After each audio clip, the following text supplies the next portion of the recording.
Hi, chat. Hope everyone's having a good day, good night, good evening. I gotta move Kendra over a bit. Because the antlers. Hello. Yes. So, chat, it happens. Lum should be here soon. She didn't reply to me, but normally she's here, so we'll see how that goes.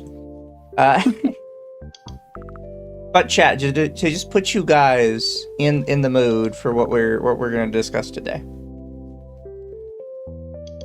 Hey gang, I think I found something. Look, someone tore 3 pages out of this magazine. You think the zombie could have done it? I have something for you. You do? It's just a little memento of our time together. Oh, Freddy, a scrapbook. I bet it's filled with wonderful pictures of... Fred, I think I've read every magazine in your house. What's that? No, don't! Traps Illustrated? Freddy! I read it for the articles. Ah, Fred, my boy. Today is a very exciting day for you, because today you learn the family business. Politics. Politics? That's adult stuff. You know, kids my age are into traps. I'm tired of being afraid. I have feelings, world, for Traps and Daphne. I love Mystery Incorporated so much. Oh. By the way, chat, for those who have not watched Mystery Incorporated, the femboys are photoshopped into the scene. Him saying traps is not. The whole bit in Mystery Incorporated is that he is obsessed with like rope traps and shit. So there's so many seeds where he's like, but I love traps. I want to talk about traps. Daphne, here's my album full of traps. And the best thing is that it carried over into other series. It's just so, what is it? There's that one scene in one of the movies where Daphne's like, Fred, nobody wants to hear about your net facts. He loves traps now. It's just a thing. So chat, do we want to hope Lumi shows up for the traps video and touch on the villainess video first? Which one do you think should be more interested to be here for? What is it? I think she definitely would like to be here for the traps one, so we can definitely do the villainous one first. So we have 2 videos, chat. The first is about anime villainesses, and the second one is about traps. The traps one is old, but it's very famous, and we've never covered it before. But we will do the villainess one in hopes Lumi will get here for the traps. Good villains are like seasoning. Without an engaging villain, a story feels bland. But saute up some egotistical monologuing, stir in a dash of tragic backstory, and top it all off with a flamboyant costume, and you've got a delicious dish. Anime is known for serving up gourmet villains. There's Gendo from Evangelion, Light from Death Note, Griffith from Berserk, Madara from Naruto, Vicious from Cowboy Bebop, Michael Jackson from Demon Slayer, and my personal favorite, Dio from JoJo's Bizarre Adventure. There's not like one... In fairness, everybody does acknowledge him as Michael Jackson. Like, he just looks like Asian Michael Jackson. What is it? I think that's the only thing I know about Demon Slayer, outside of Nezuko debate. But other than so that, much Nezuko porn. Oh, I gotta tell you about that one time. There was a girl who had a Nezuko OC, but it was like, it's not Nezuko, and then with the whole Pinterest-chan debate. That's what I remember the name of. You have to tell me about that later. That is a whole fiasco and a half, bro. That one video I chose not to watch, now I get to watch a fish react to it. Specific reason why he's my favorite. I just really like his personality. I'm too sexy for my shirt. Too sexy for my shirt. So sexy it hurts. Anyway, you might notice a pattern emerging. I have to agree with lyrical genius David Guetta when he asks, yeah, where are the girls at? Take a look at this ranker list titled The Greatest Anime Villains of All Time, which over 90,000 different people voted on.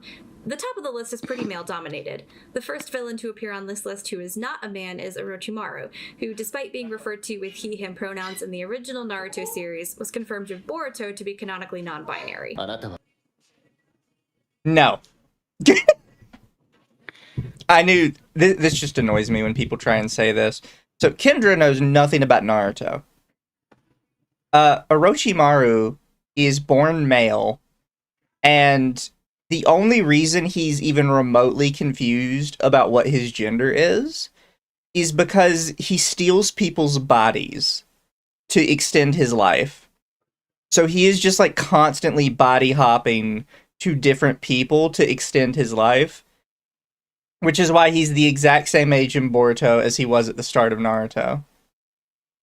Despite the fact everybody else is adults or dying. But yeah, Orochimaru is just male, and the only reason like anything comes up about his gender is because he's a body hopper. He's technically not in his original body at this point. He's like, 12 or 13 bodies down the list. With 12 or 13. At that point, bro, just give up the ghost. Like, it's in his very first meeting, and because like this isn't even a secret. The very first time they show you Orochimaru in Naruto, he rips off his face to reveal another face underneath it, and it's explicitly stated that he stole somebody's body to extend his life.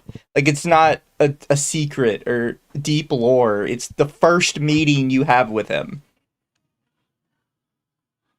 It's just dumb. I hate when people do that. They still kept him alive? Yes. Orochimaru, for whatever reason, has been reformed in Boruto. Despite the fact he is, like, literally anime Hitler. To be fair, Freeze is alive. Yeah. After we killed him 50 times. Yeah, but that's not... I don't think that's their fault, necessarily. I mean, because they keep killing him. Orochimaru's like straight reformed. They're like, oh no, he's a good guy now. What is it? Frieza's kind of like in a weird spot where he's technically not a villain, but not a hero, but not an anti-villain either. He just kind of pops up now. That, and they also brought him back to life because he helped them win the Tournament of Power. Fair.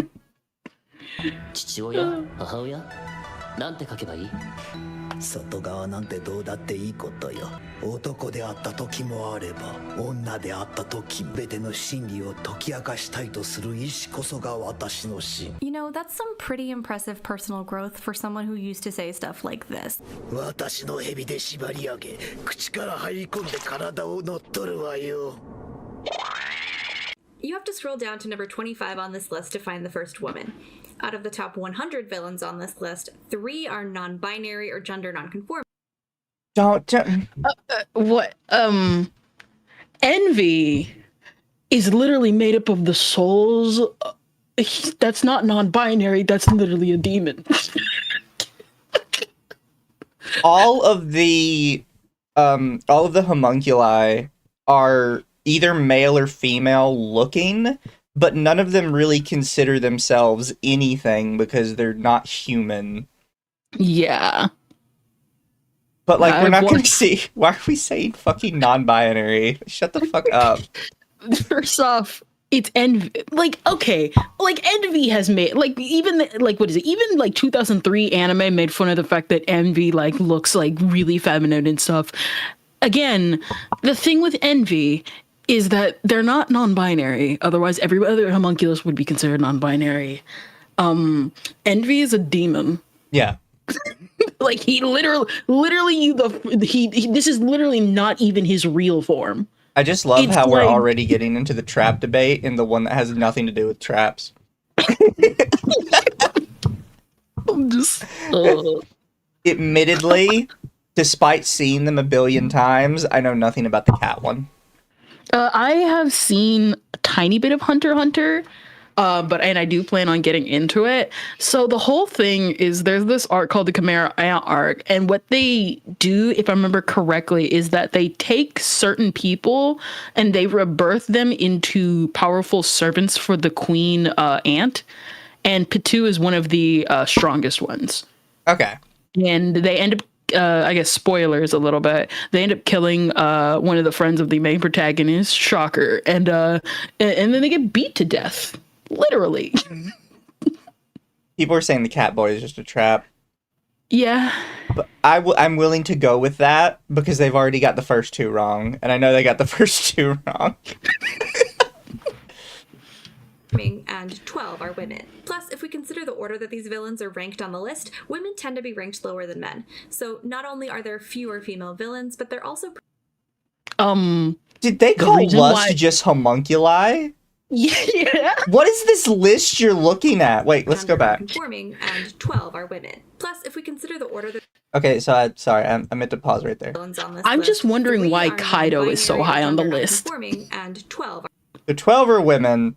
I'm not sure I would put her as a villain necessarily. Like, she's like the quintessential yandere. I don't really think she qualifies as a villain. You're talking about Toga, right? Yeah. Toga's a villain, but like not really. You know, the whole thing with like how she was rejected. I feel like this might just be a list of like quote evil aligned characters. Yeah. Because she also mentioned that Light was a villain. I'm like, I mean, technically, but that's like morally he's a villain. Like not in the context of the story necessarily he's a villain. Was it? I can only say because like Azula makes sense, Death makes sense, Medusa makes sense. I don't even know why the Attack on Titan girl, I believe is Annie. Honestly, gonna say does not make sense. She's technically a villain in the first arc, but that really like waters down what her character is. Is it not even just that? Like this also goes for Lust as well, because like if you've seen 2003 and you've seen 2009. Excuse me, Kendra. Her name is not Lust. It's homunculi. Seriously, what list are you looking at that lists Lust as homunculi, but Envy is Envy? Well, clearly this is where the sexism comes in, Mizu. Was it even if you go like by like Lust from like Lust in both Full Metal and like Brotherhood, she doesn't do a lot. And I'm saying this as someone who really liked her character arc in 2003. In the 2006 one, she doesn't really do anything except like paralyze like a couple people and then die. Yeah. Which is what made me really disappointed. And then in 2000, and even with 2003, that actually gave her like a decent like non-canon backstory. She just stands there, kills someone occasionally, and then just wanders off because her character is not a combat type character compared to someone like Envy. So of course she's going to be lower on the list because she doesn't do much. Yeah. And then Chad's mentioning Azula probably shouldn't be on this list at all. Not because she isn't a villain, but because Avatar just literally isn't an anime. You're scraping the bottom of the barrel there. And then there's also Android 18. Like, it's Android 18. Again, kind of reformed thing. Yeah. Whereas, like, a villain for a while. The fact that Freeze is not Freeze is a male, technically. I'm surprised they didn't put Frieza in non-binary, because Frieza is definitely on that list. Somewhere. I also love how Isabella's on here, because technically the manga proved, well, we all know the ending of that. And like Jesse's on here, which is technically true. Technically. Yeah. But they're more like a gag villain, so they were like a villain in the first episode of Pokemon and then never since. Also, Jesse and James, some of the only people in Ash's life that showed up in person to watch him win a tournament. So, you know. Plus, if we consider the order... We have Kaido from One Piece, Muzan. I'm still mad I'm mad about Kaido even being on here because Kaido is not that. Compared to Big Mom? That's the one thing I will actually agree with this person on. Kaido's kind of in the background. Kaido's not even that as strong as Big Mom. His devil fruit is literally turning into a dragon, and her devil fruit is literally stealing people's souls as long as they're scared of her. But nobody knows that, and yet she's lower on the list. Okay, so I have no idea. So I found the website real quick. We'll go through this really quick. I've never seen this website before. Never heard of it. It's just called Ranker. So fucking who knows what's on this. Here's how you immediately know this is like the tourist of tourist lists. What would you guess is the #1 most famous, greatest anime villain of all time? Think about all the possible anime. Well, for one, we can narrow it down from anything before 2020 is out. Father from FMA. I'm not even sure they would know who Father is, to be fair. Father barely counts as a villain. He's less of a villain than Lust. Vegeta, Frieza, has to be Frieza. Light, Frieza. Everybody's saying Frieza. What's the most popular anime at the moment? Dio. I'm going to tell you, everybody's going to get it wrong. Tell us, Mizu, tell us. It's Madara Uchiha from Naruto. And Light is #2, who again, I will argue, is not technically a villain. He's just an evil-aligned character. Also, to point out, Naruto takes up spots 1 and 3 with Madara and Pain. Dio hits 5, so whoever said Dio, you were getting close. Frieza is 7. And then Griffith is 8.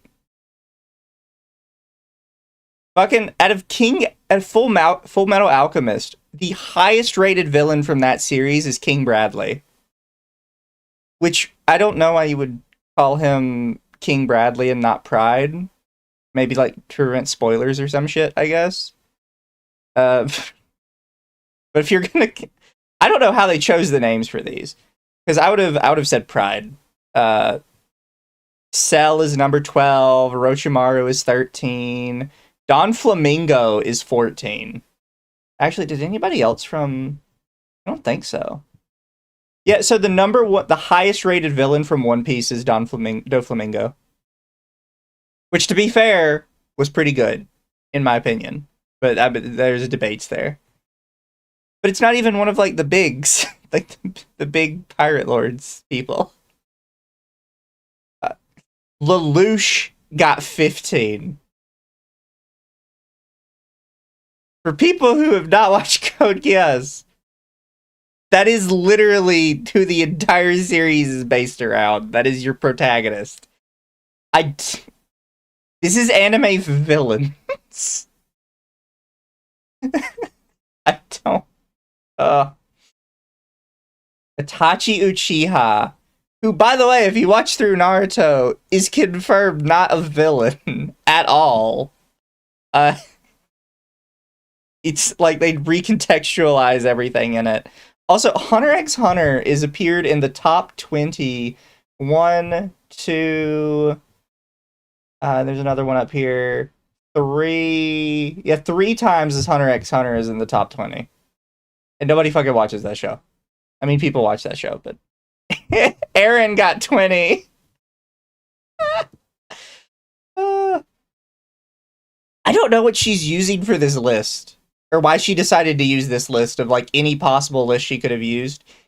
If I was making a video on this, I would have, like, just straight up been... I would have been roasting the list itself. I would have not been, like, using the list as the basis for my video. Also, is Kendra dead? No, Kendra...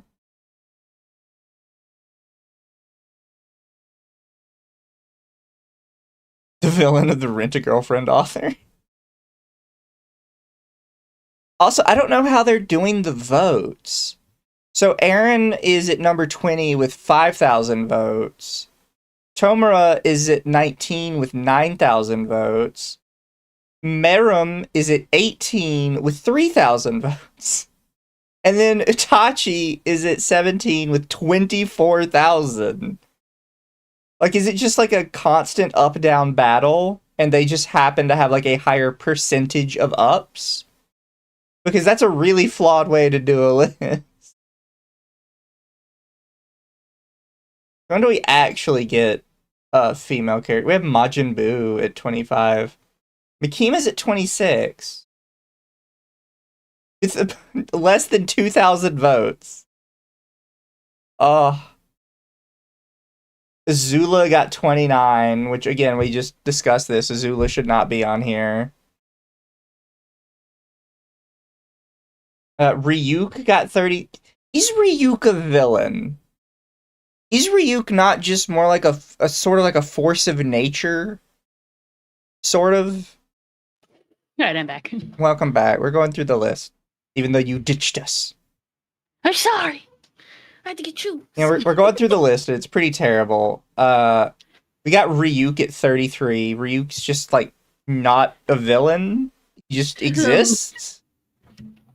Like, he gives Light the death... He doesn't even give Light the death note. He loses the death note. And Light just happens to be the one that finds it. If we go back up a little bit, because we were mentioning this, Azula is at 29, and Mikima is at 26. These are the first two female characters. Mikim? But ones that don't really make any sense is we have Eren Yeager at 20. Who is just factually the hero of that story, even if he goes about it in like a really fucked up way. Yeah. Itachi Uchiha is 17, which is if you play through, or if you watch through Naruto, he's just not a villain. It's his entire story gets recontextualized in Shippuden. Also, I'll screen share it for you. Yeah. At number What 15, Lelouch.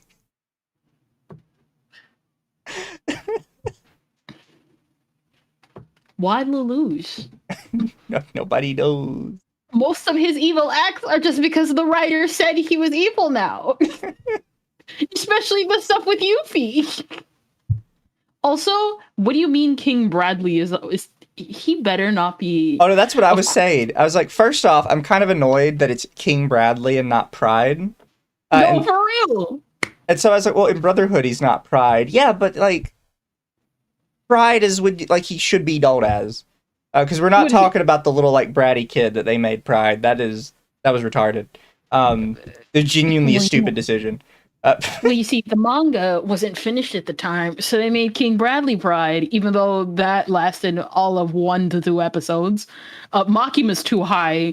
If Chainsaw Man isn't even finished yet. No, I pointed this out, right? So we have Kira at 24 with 5,000 votes. Majin Buu at 25 with 16,000 votes. And then Mikima at 26 with less than 2,000. So all I can guess is they're going by who has the highest percentage of up to down, which is a super stupid way to do this list. Because you've got people at the top with like 50,000 votes next to people with like 1,000. And also because Chainsaw Man is popular now, because why is Mahito also here? Yeah. I don't even watch JJK, and I'm just like, you know what? I like that fact that he got dogged on in that one fight, but I didn't like him that much. What do you mean? Yeah, so actual Pride is at 38, right next to Lust, who's just called homunculi.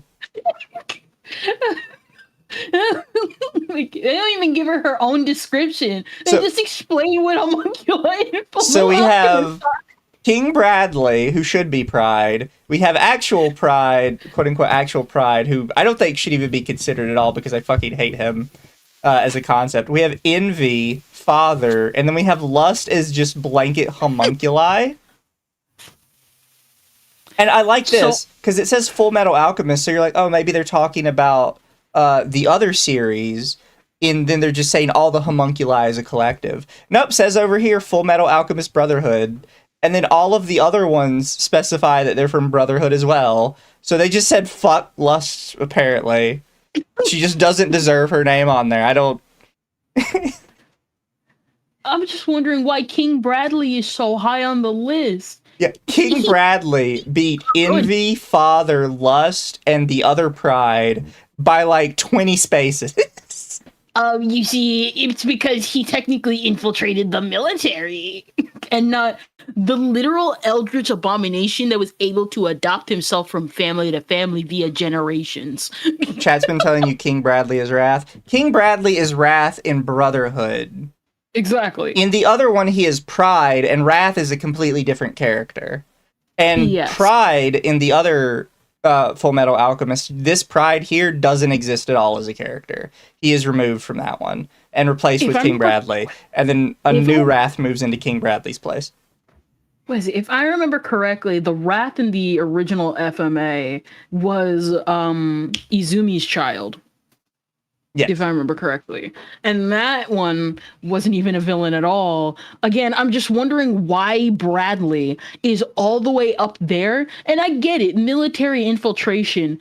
But there are people that are more evil than him. Pride literally calls him out and is like, your wife made you soft, go back home. I do wonder how much further down the list Sloth and Gluttony are. Oh. If they're on the list at all. Because Sloth I could see getting left off. Gluttony's not even really a villain. He like has second thoughts all the time. Esdeath is at 41. Above Kaido, by the way. First off, I have like so many issues with this. We already had the Akame ga Kill talk last time. Which is terrible. Again, horrible show. Kaido should not be bigger, should not be higher on the list than Big Mom. But shouldn't be lower than Esdeath. Was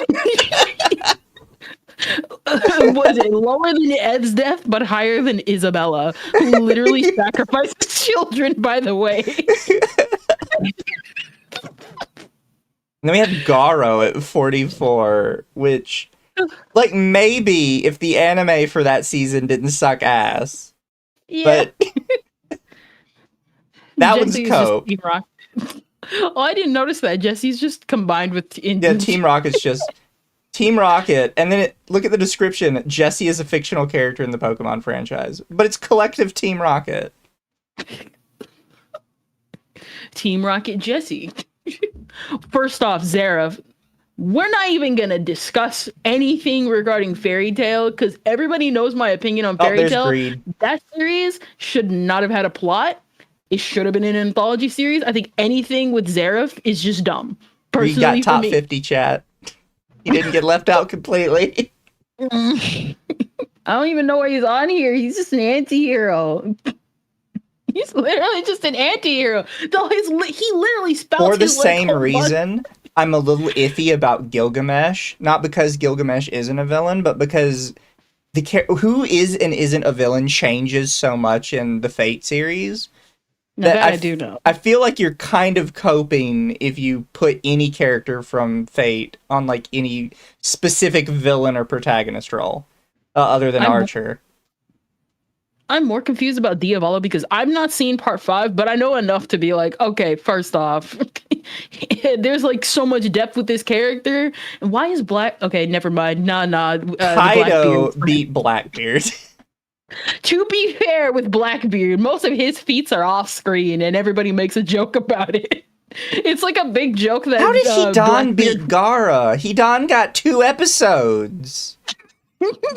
He was in 2 fucking episodes. Gaara beat Mewtwo. From the Pokemon movie.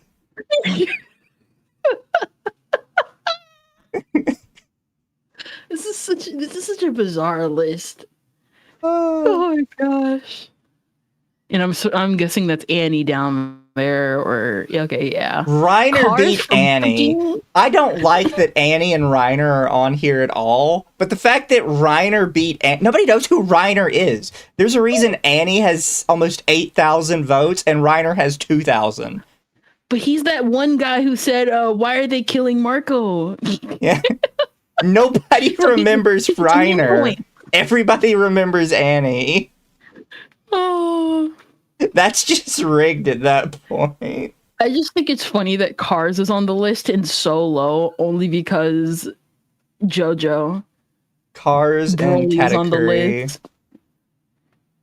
What the? Why the fuck is that? That's the picture of the crocodile from Peter Pan. Crocodile. What is it? So it's Crocodile from One Piece, but Crocodile is a fictional character from the 1960 film Crocodile. Why were you reading this list for your video? This is like an AI generated list or something. That is the only explanation for some of these. Someone's gonna make a meme of this. I'm just waiting the TikTok crap from Peter Pan fighting Luffy.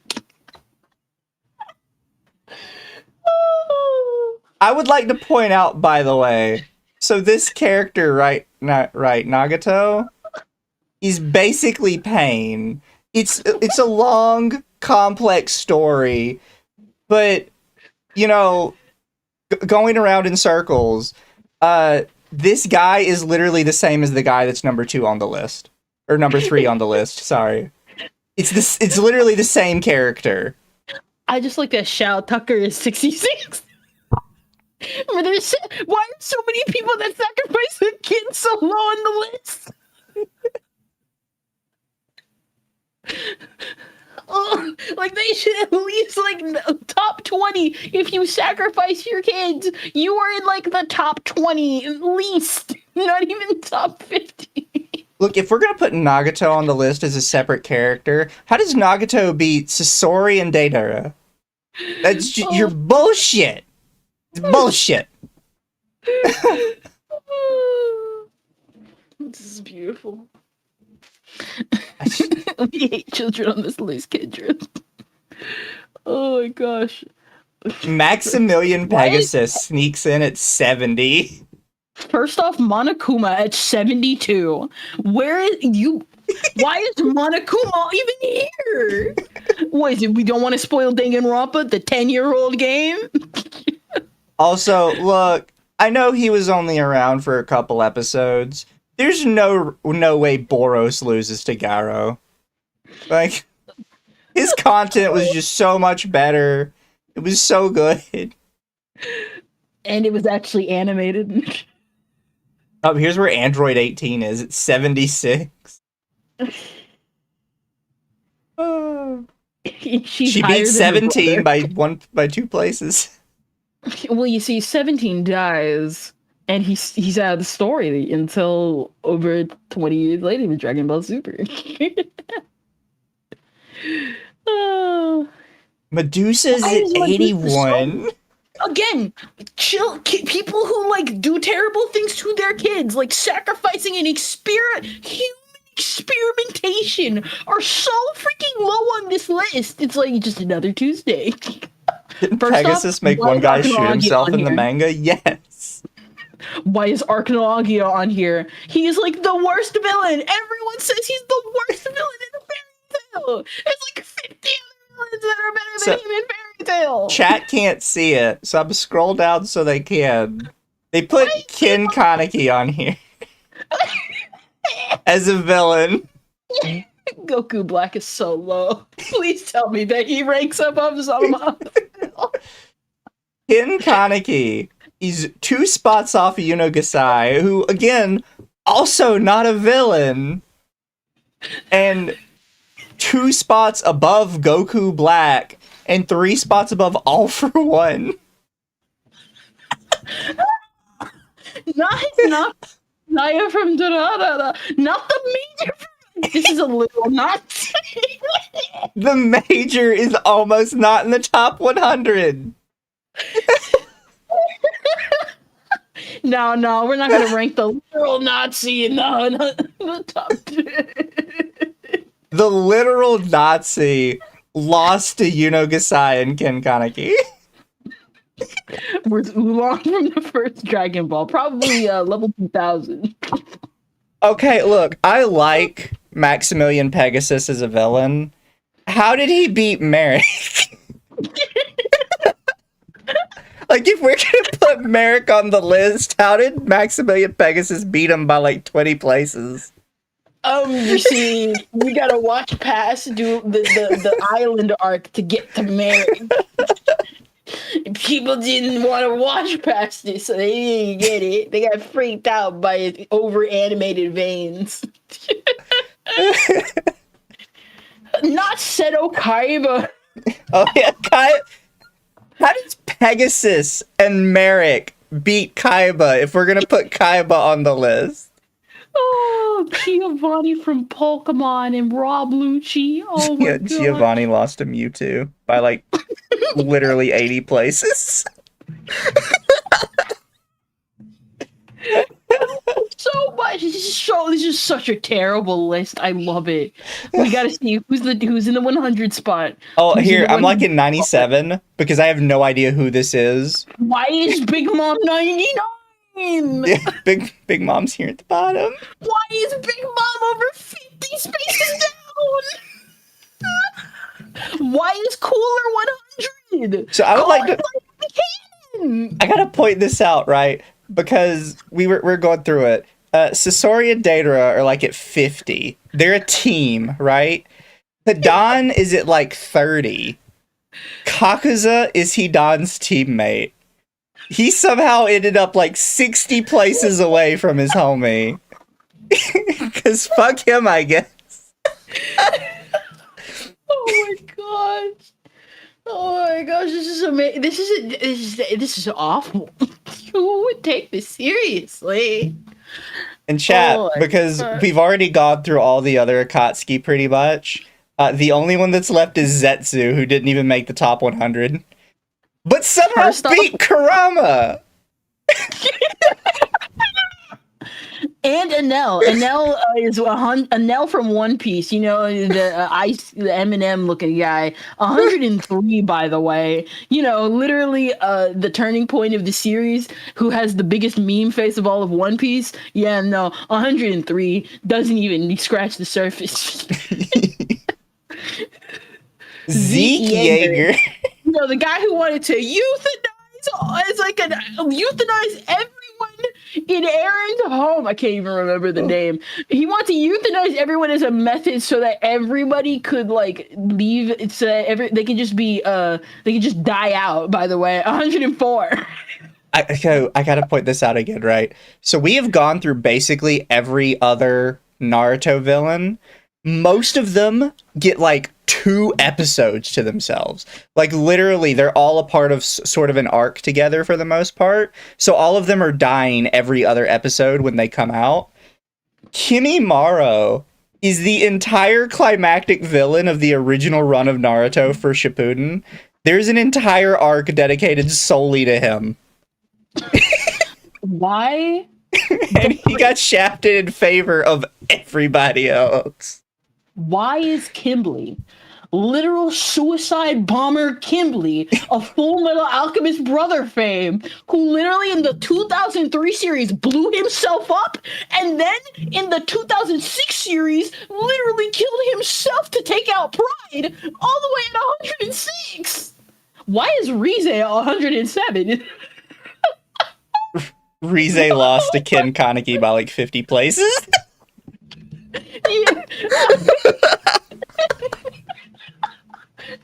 Yeah, Rize, the literal catalyst of the series, not even a figure note. I like how Blackbeard beat Mihawk by like 60 spots. Oh my gosh. To be fair, Mihawk is not technically. Why is he even on this list? He's not even a villain. He just beat Zoro badly. Oh, it's so funny. Azura. Fucking Mello from Death Note. First off, Azura is literally the antagonist of Soul Eater. So what is this Azura? Is a fictional character from the 2012 anime Azura. I would like to point out, they put Meowth as his own character.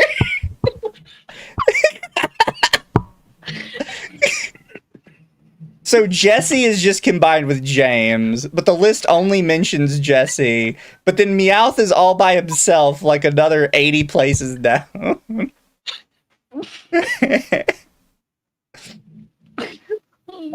Oh, we got Captain Ginyu at 114. Oh my Oh god, they fucked Conan. Conan got screwed out of the rest of the Akatsuki. She's all the way down here. She's below Zetsu somehow. This list is so bad. I think I have brain damage. Oh, why is Janemba so freaking low? Why is Janemba so low? Oh my god. Hey, look, we got Beerus at 120. Oh my gosh. First off, Femto from Berserk. First off, why is Femto separate from Griffith? Why is the literal Griffith was like 8. Femto is 121.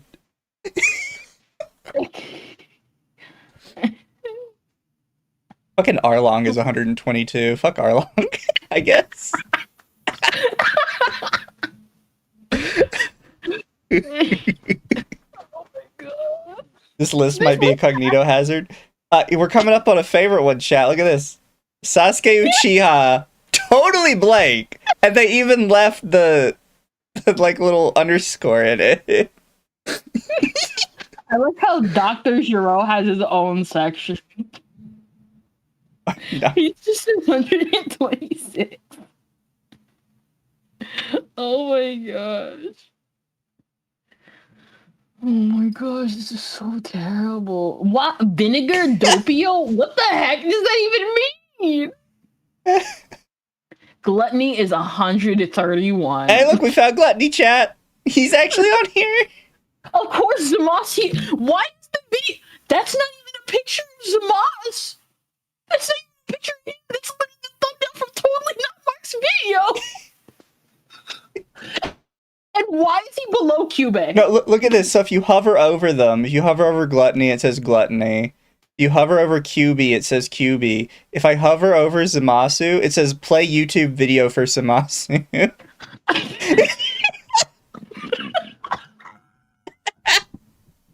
I wish that would show up on screen for you guys. If you hover over it, it literally says play YouTube video for Zamasu. Oh my god.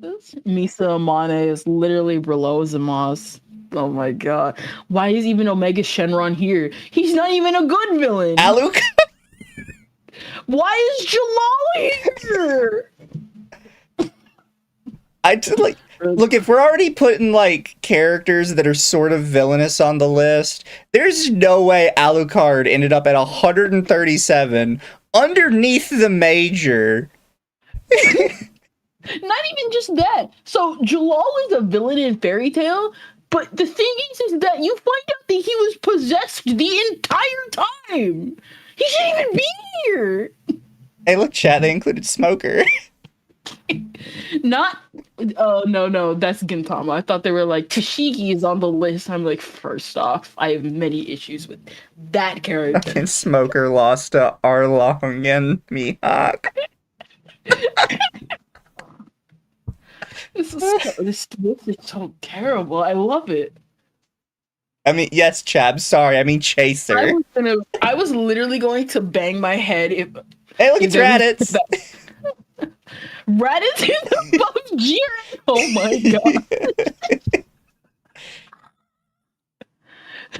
Listen, Danzo is down at 143, and he is a major antagonist for the series. You fucking lost to Kakusa. And Zetsu doesn't even do anything. He just hangs out in the background. Oh my gosh. Gentle criminal. Oh, there's Lust. She did get her own. 147 spaces down. Why is Lucy so low, bro? Okay, for those that don't know, this is Lucy from Elfen Lied. She gores people. Yeah. Why is she so freaking low? Oh, God. Why? Oh my gosh. Oh my gosh, why are there so many Tokyo Revenge characters? Why is Grell on here? Why is Grell on here? Grell from Black Nappa? Butler. Why is he on here? Okay, that's funny. They literally had Kizaru on here twice. They had Kizaru on here as like a different name. I think it was Bellarosa or whatever it was. Why is Mercenary Look, it's Buggy. so low? Buggy made it. I guess Buggy's definitely not beating the fraud allegation. Borsalino, yes. Rio Bakura. Okay, Bakura. Okay, first off, Bakura. Bakura's not even that good of a villain compared to Merrick. I mean, he does. I mean, he does have that one scene. Why is the family on this list? And why is it above Dragon Ball characters? Keep in mind, so we got Chris Griffith on here above Baby and Jabura in Dragon Ball. I can't.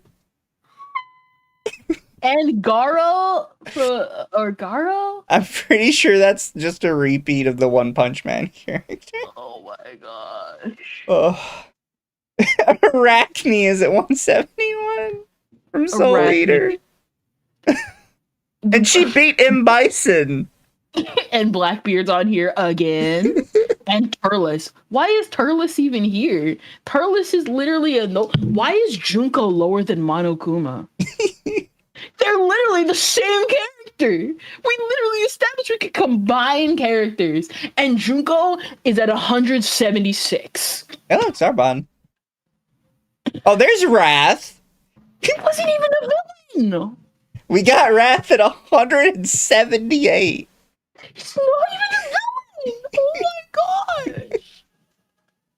gosh. And then the Parasites from Parasite, just one big collective. Oh, there's Gendo.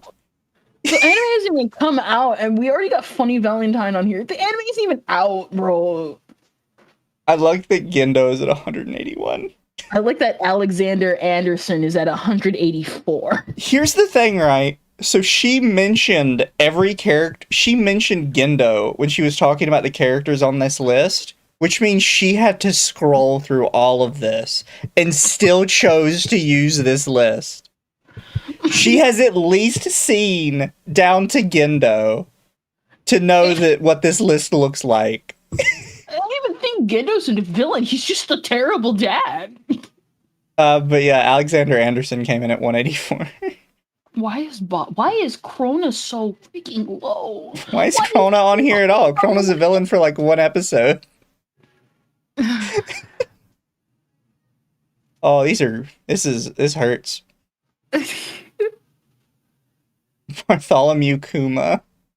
How did you end up at 191 if we're gonna put you on the villain list? Why are they listing the Ginyu Force as like separate characters?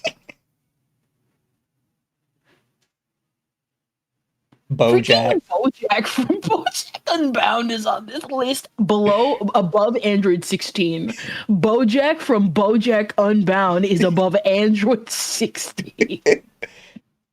Why is Shiro on here? I don't think that counts. You got Shiro from Dead Man Wonderland. You got the Wonderland. Listen, he's Dead Man Wonderland. Clearly villain. Somebody from Dr. Stone shows up at 201. Why is Quagmire above King Vegeta and Android 13? To be fair, if anybody deserves to be on a villain list, it's probably Quagmire. Ainz Algon at 207. You couldn't even find a picture of him. First off, they have Tiki on here from D. Gray Man. Yeah. Now, I need to reread and rewatch D. Gray Man. There isn't even enough material out there. And even if there was, most of it isn't even adapted yet. Why are some of these characters on here just straight from the manga and haven't even been adapted yet, or their feats haven't been adapted yet? First off, why are we having Dante? Why is Dante on the list? Yeah. Dante is a terrible villain. Dante is a terrible character. There's a reason you don't even have a picture of him. Dante's a woman. That's how you know they're terrible of a character. First off, Dante is Elvita? above Barry the Chopper. Oh, look, we did. The sloth is on the list. 217. First off, Barry the Chopper is below Dante. I'm so mad. Ugh. Psychopath. Why is the Millennium Earl so freaking low? There's a lot of Dragon Ball here too. Tien? I don't think you can count was a Tien. villain. Tien is a villain in like the first series, but it's like you said, these characters are like evil aligned, and it's like why is Android 19 like super low? Why is Champa even on the list? He's not even a villain. Senior Pink. I also like, again, child abusers are on this list and so low because why is Raggio on here at 227? She literally assaults her daughters on screen. I think Titans is the collective Titan from Attack on Titan, and the picture is of the Titans. It looks like maybe I have no idea actually what it is. Oh my god. It's hard to tell like what the Titans sports team is. They're doing it. I like how Lad Russo is on the list. Yeah. The whole thing with Bakano is that everyone, except for like, even Isaac and Maria, actually, yeah, no. Caesar like, Clown got 235. First off, scroll back up real quick. How did Garlic Jr., a literal Pilaf ripoff, beat Emperor Pilaf? And then down at 236, we have Darkrai from the Pokemon movie. Oh my gosh. Why is Akihiko so low? So this is Akihiko Kayaba from Sword Art Online. You know, the guy who literally He's very forgetful, to be fair. He got a ton of people killed this though. Why is Ozaru? So Ozaru is above more Akihiko. Danganronpa. Why is QB on here twice? You just spelled it wrong one time. First off, Super 17, even if you were going to include Super 17, he should be a lot lower. Oh, we found where Queen Barrel is. Oh, hi, Queen Barrel. 244.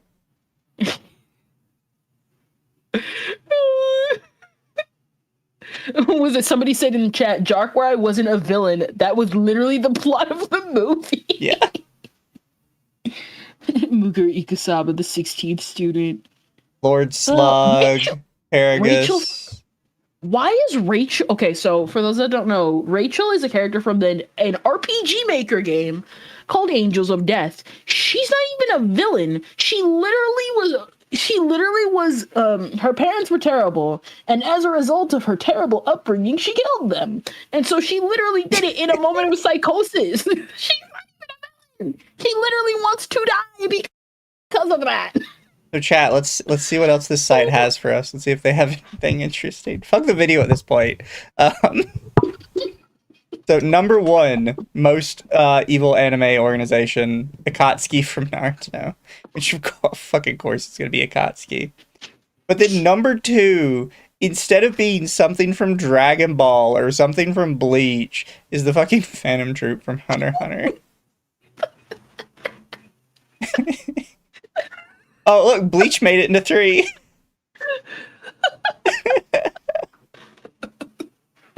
First off, why is the homunculi even here? The homunculi are just a collective. They literally make it a point that they all work on their own. They're like, we do not care about you. The 12 Demon Moons from Demon Slayer. Okay, I don't know enough about Demon Slayer, but I don't agree. Whatever it is. The League of Villains from My Hero Academia. That's the only one I could see. Algiri Tree from Tokyo Ghoul. I'm assuming you know more about Tokyo Ghoul than me. I mean, like, yes, fair, but there's a lot more, like, fighting individuals in Tokyo Ghoul than actually Tree is, like, a collective. And then fucking Millennium takes 8. The literal Nazi party takes 8th place.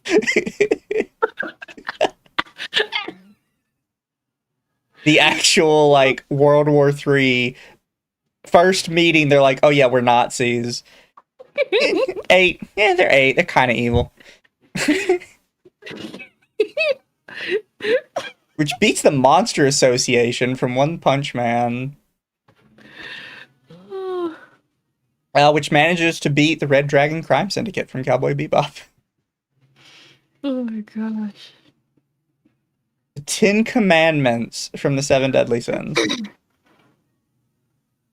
Which is fair. I have Midnight Sun from Black Clover. I don't know anything about Black Clover, to be honest. Same. What are you talking about? Arachnophobia? I don't even remember them having a group name. It was just Arachne, and she had like 2 people with her. Well, you see, those 2 people make a group. I didn't remember them having a name. Okay, I know Bungo Stray Dogs is popular, but like popular enough to make it onto a list? No. Of all the things from One Piece that could have made it onto a list, that? The Admiral, the CP9 agenda is real. Oh my god. Of every organization you could have put in fucking One Piece, you chose that? A CP9 operative got knocked out with a bird by a guy with a bird devil fruit who runs the world news. If you were gonna do like One Piece, why wouldn't you just do like the world government? Or the fucking Navy? Why don't you do CP9? Why is the Orochi and Sace even here? Most of the team is reformed. like most of the team is reformed. Band of 7 from Inuyasha. I'll admit, I don't remember much from Inuyasha. It's been a long ass time. I liked the Band of 7. They were interesting concepts. They were literally a mercenary group, and then Naraku brought them back, and then Inuyasha killed them. One of them's a femboy. I know that one, yeah. Yeah, that's the what is it? The femboy and the one that put Kagome in the hot spring to cook her. That's the only thing I remember from them. This one, I'm gonna be honest, I don't fucking know. It's Hitman Reborn. Most people don't remember Hitman Reborn unless you watched Hitman Reborn. I don't even recognize the characters. That's how much I don't know about this. Yeah. Number 19, the Red Ribbon Army. The Red Ribbon Army is okay. So the Red Ribbon Army is basically the Nazis, but not.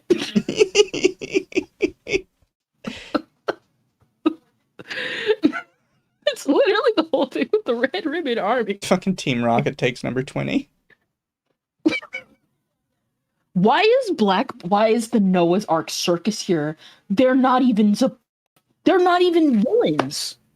Really scraping the bottom of the barrel by the time we get to 21. So the whole thing with the Noah's Ark is that they're kidnapping children away from society to bring to their adoptive father, and then they find out, and then one of the members finds out that the entire time he was brutalizing these children to make prosthetic limbs, but they didn't know that, and everyone else just got killed. Well, chat, we might not get to the trap one tonight, but we are going to finish this girl's video. Just keep in mind, this is the website she used to determine this. For some fucking reason. Ranked on the list, women tend to be ranked lower than men. So not only are there fewer female villains, but they're also perceived by fans as being less interesting or of lower quality than male villains.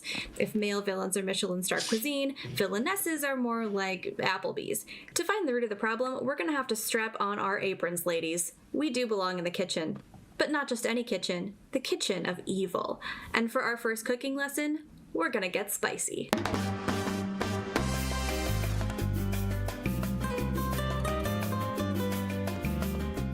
The femme fatale, the sexy vixen who manipulates others around her using her feminine wiles, has been a trope in literature, film, and art for centuries. Ancient Greeks had femme fatales like Circe, the goddess from the Odyssey who seduces Odysseus and transforms all his men into pigs. In the Far East, one of the most prominent real-life femme fatales was Daji, a concubine who lived in ancient China.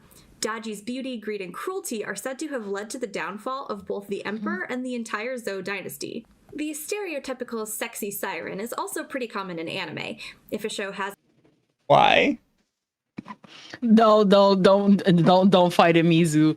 There are Big Mom fans out there. I've seen them. No, there's I'm nothing scared. wrong with being a Big Mom fan.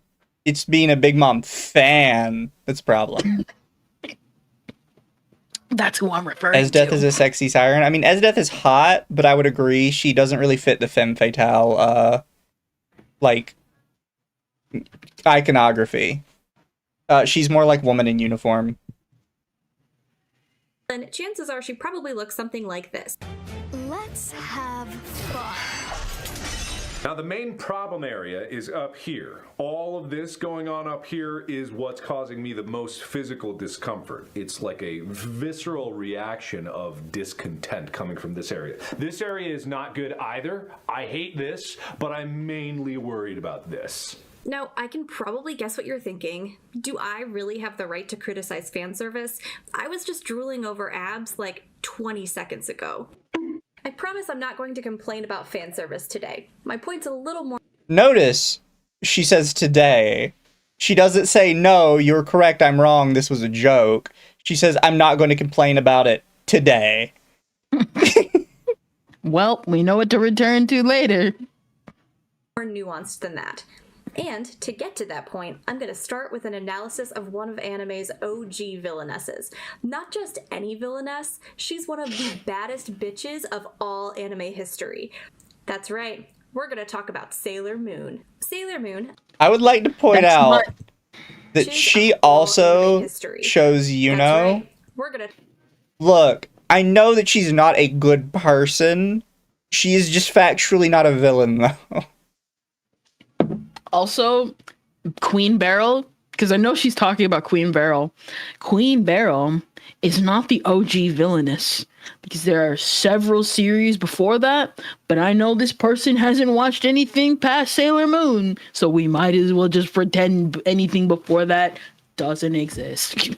Talk about Sailor You couldn't Moon. even use Sailor Power Moon. Rangers. Yeah.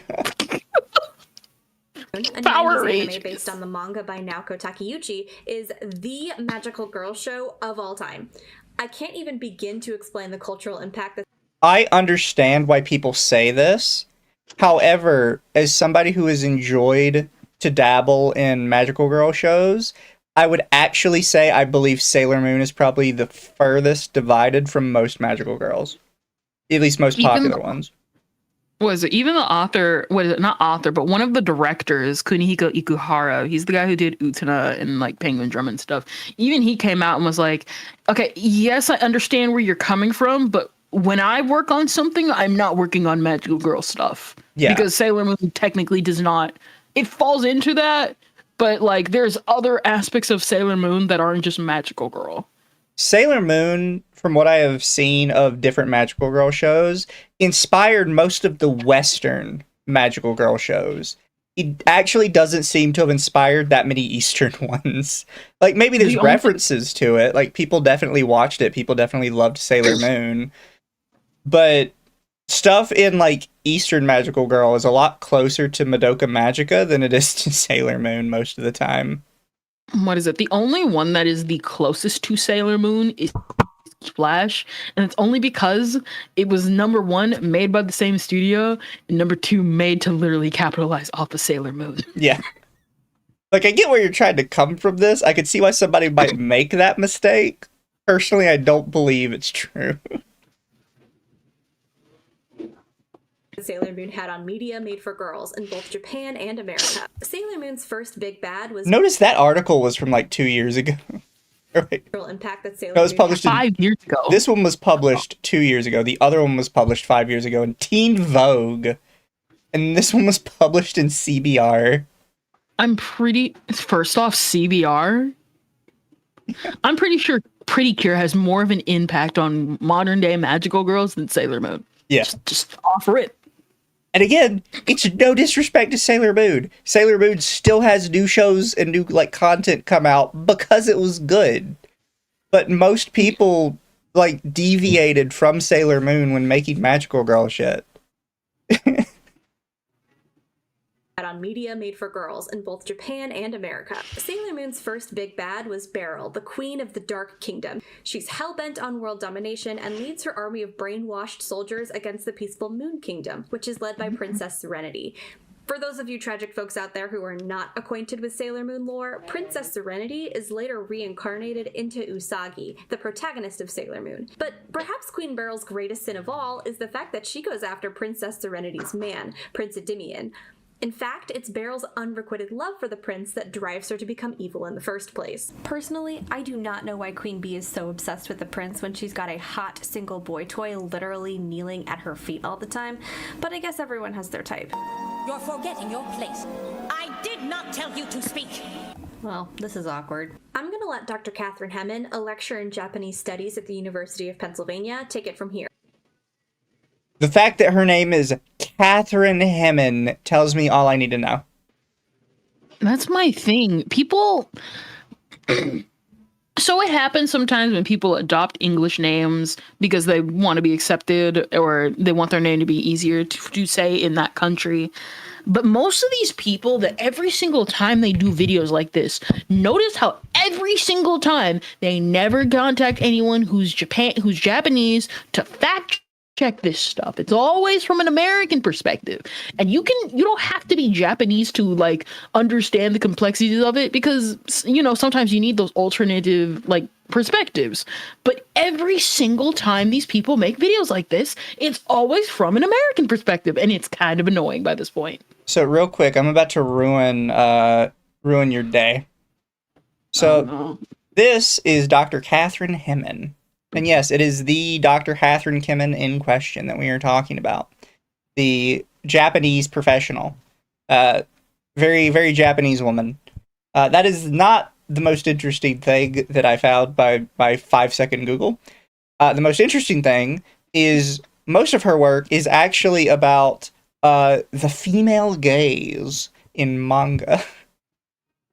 She is currently selling a book about it.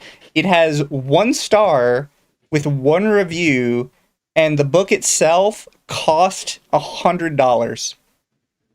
Okay, what? For a paperback, by the way. A paperback book on manga and the female gaze by Catherine Hemmen is $100 at Target.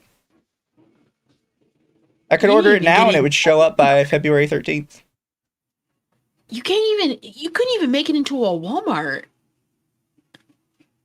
You didn't even make it into a Barnes and Nobles. She has... I don't actually think that one's hers. I think this other book is somebody else's. Is this the only book she has? She spoke at the International Scholarly Conference on Manga.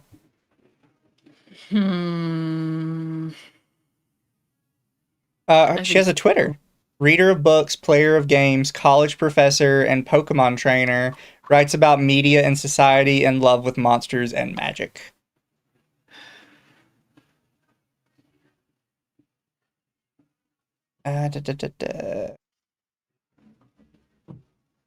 She does not seem that interesting. All we need to know is she's not Japanese, chat. Someone said, read the review easier. No, there's only 1 review, and it's just 1 star, but there's no, like... As far as I could tell, there's nothing attached to it. It's just they rated it 1 star. Just $100? Really? $100 for a paperback. Here, let me pull it up back up really quick, because maybe it's for sale on, whatchamacallit. $100? It was just on a discount price. It's actually $200. Well, no, actually, it was on sale for $89. It was $10 off. $10 off is not a deal. She does have an Amazon. It's gonna go into a different rant I have about people being like, "Oh, guys, it's $10 off." The For price is $30, you can get Rethinking Japanese Feminisms. For $15, you can get Queer Life, Queer Love. Why is this one so... Like, all of her other books are like $15 to $20, but then you get Manga Cultures and the Female Gaze, and it's $90. What the fuck? Why? Was it someone said, is there a digital version of the book? Oh, you can get her full series of books. In this quote-unquote series of analysis that she does. There's 10 of them. It would run you $880. I'm not spending that much. And I've spent money on a lot of books before. Oh, I lied. Those ones aren't paperback. Those are Kindle editions. What? So you can pay $78 for the Kindle edition. You can pay $79 for a hardback, or you can pay $100 for a paperback. Someone's getting scammed. Somebody's getting scammed, bro. There is one 5-star review, and it just says the best, and it's a blank account. It is a confirmed purchase though, so they did buy it. Watch it be her. Yeah. I purchased my own book. Here. In their article titled Short Skirts and Superpowers, The Evolution of the Beautiful Fighting Girl, Catherine explores the clashing ideals between the innocent flower princess... She's a professor. Those are probably the textbooks her students have to pay for. Can you imagine having to pay for that? That is just painful. I'd want my money back. Oh, actually, really quick, isn't there like a site you can check college professors? Glassdoor? I don't know how you, like, search for that, though.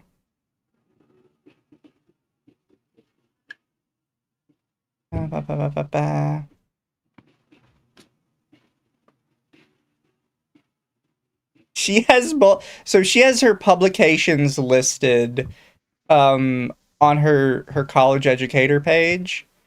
Her most recent her second most recent publication from June of last year is Final Fantasy VII Confronts Capitalism, Tifa Lockhart versus Medical Debt.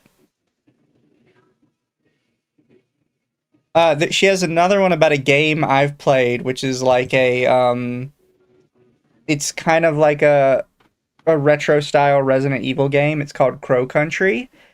And she has an article on that published called Crow Country is a game about climate change. That name sounds familiar. Dark Academia for Dark Times, Elden Ring and the Fall of Academy.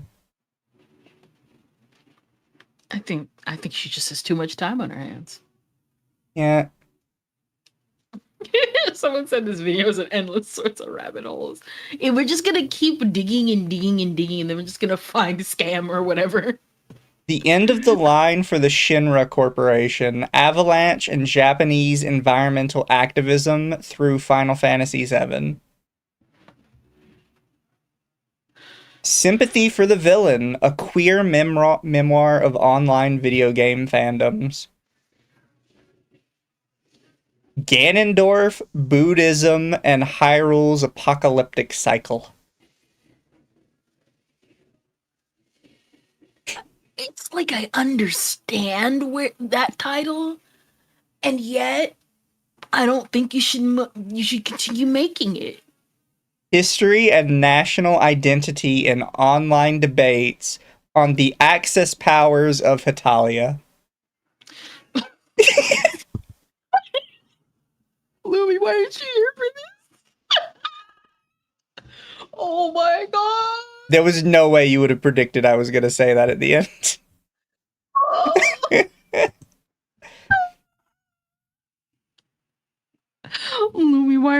here.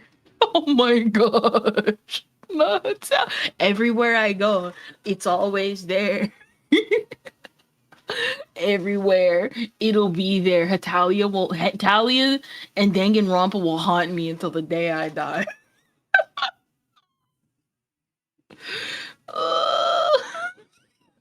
The cute shall inherit the earth. Post-apocalyptic post-humanity in Tokyo jungle. What? Let me see this Tokyo jungle. It's just... This... What? Why okay, was it Tokyo Jungle is a game? What is it? That came out on the PS3. Her whole page is just like trying to force things to fit like whatever bizarre narrative she's running with.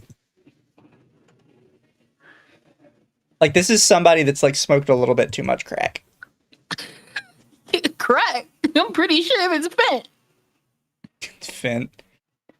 It has to be. What is this? Super sorry I missed these, by the way, but really quick for the super chats. Toa for 5. How to fuck is Ragoyo Kirin not on that list? The list is definitely AI. Chaos Mash for 2. King Bradley was Pride in 03 and was Wrath in Full Metal Alchemist Brotherhood.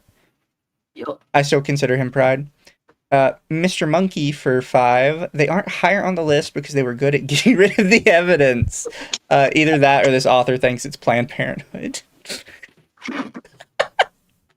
That's rough, buddy. Oh. I mean, Scar did get rid of Nina pretty easily.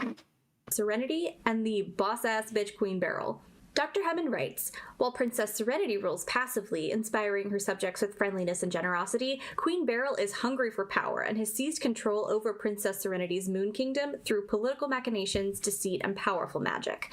Unlike Sailor Moon, Queen Beryl is in no way girlish. She is a mature woman, and her full-bodied figure is wrapped in a seductively alluring dress. Her male general bows before her. It is Queen Beryl's lack of innocence that marks her as evil, just as much as her adult sexuality and aggressive wielding of political and military power. What do you think, Kendra? I mean, she's not wrong.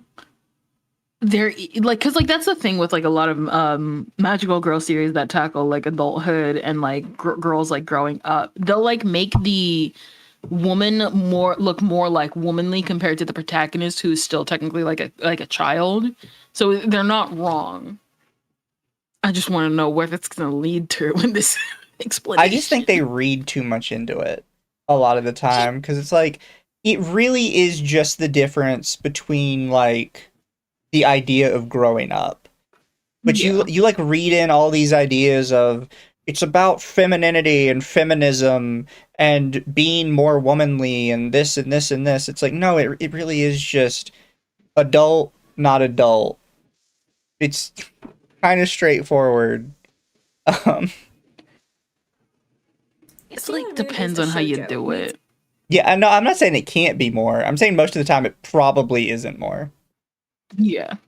Specifically to appeal to a young female audience, and it's obvious that female viewers are meant to relate to and root for Princess Serenity. Serenity's a role model. She's the ideal heroine and the ideal girl. Passive, virtuous, and pure of heart. In the end, she saves the day and she gets the guy. Meanwhile, Queen Beryl is everything society says that girls shouldn't be. Ambitious, aggressive, authoritative, sexy, and jealous. And in the end, she gets immolated and sent to the Shadow Realm. Sailor Moon suggests to its viewers that good, successful girls should stick to traditional gender norms, and girls who don't... This is what I mean. This is just reading too much into it. Because, like, I guarantee you the original idea when they were doing the designs for Sailor Moon is, well, Sailor Moon needs to identify with, like, the target audience. So Queen Beryl should also just be the opposite of the target audience. And now, because of that one decision, they're, like, looping in all these random-ass ideas, like, Queen Beryl is evil because it's saying women shouldn't be sexy, and femme fatales are bad. And it's like, shut the fuck up. I'm confused with that, because it's like, I like the Sailor Moon classic dub. Serena still falls in line by the end.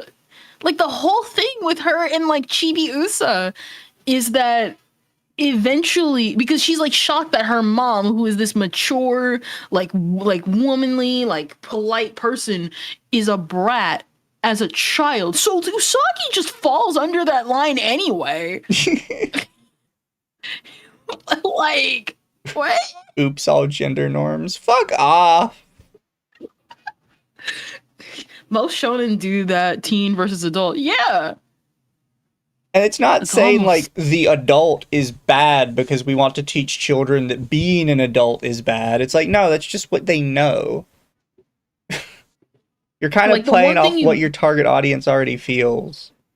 Like, what is it? Like, most girls, they're gonna see, like, women who are older than them, and they're gonna see these pretty, like, sexy, like, adult women with a lot of makeup, and they're like, and they see that, and they're like, oh, so that's what an adult woman looks like. And they're gonna look at Serena, and they're gonna be like, okay, that's what I look like. And then when they get older, they look back on it, and it's like, oh, I guess I grew into that adult woman. But the whole gender norms thing is not it, bro.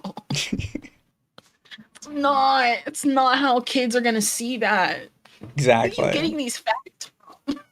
Well, they get what they deserve. To be disliked by everybody, and worse, remain single. And you may be thinking, well, Sailor Moon's an older show. Modern anime doesn't do that anymore. Then allow me to present Exhibit B, My Hero Academia. Oh no. I don't even know where you're going with this, to be quite frank. I don't even know what character you could possibly use that isn't contradicted by like 20 other characters in the show. I knew exactly why. And it's going to be probably two or three characters specifically. It's going to be Toga, it's going to be Momo, it's going to be Ochiko. Only because, number one, she might complain about the fan service for Momo for the 50,000th time. Move on, guys. That's how her quirk works. And number two, she's most likely going to compare Toga to Ochiko, because Ochiko is the standard female woman you should be, guys. And Toga was rejected by society, not because her quirk is kind of creepy, even though it does have value, but because she's ambitious. Let's take a look at one of the show's heroines, Uraraka. She's the primary... I know it!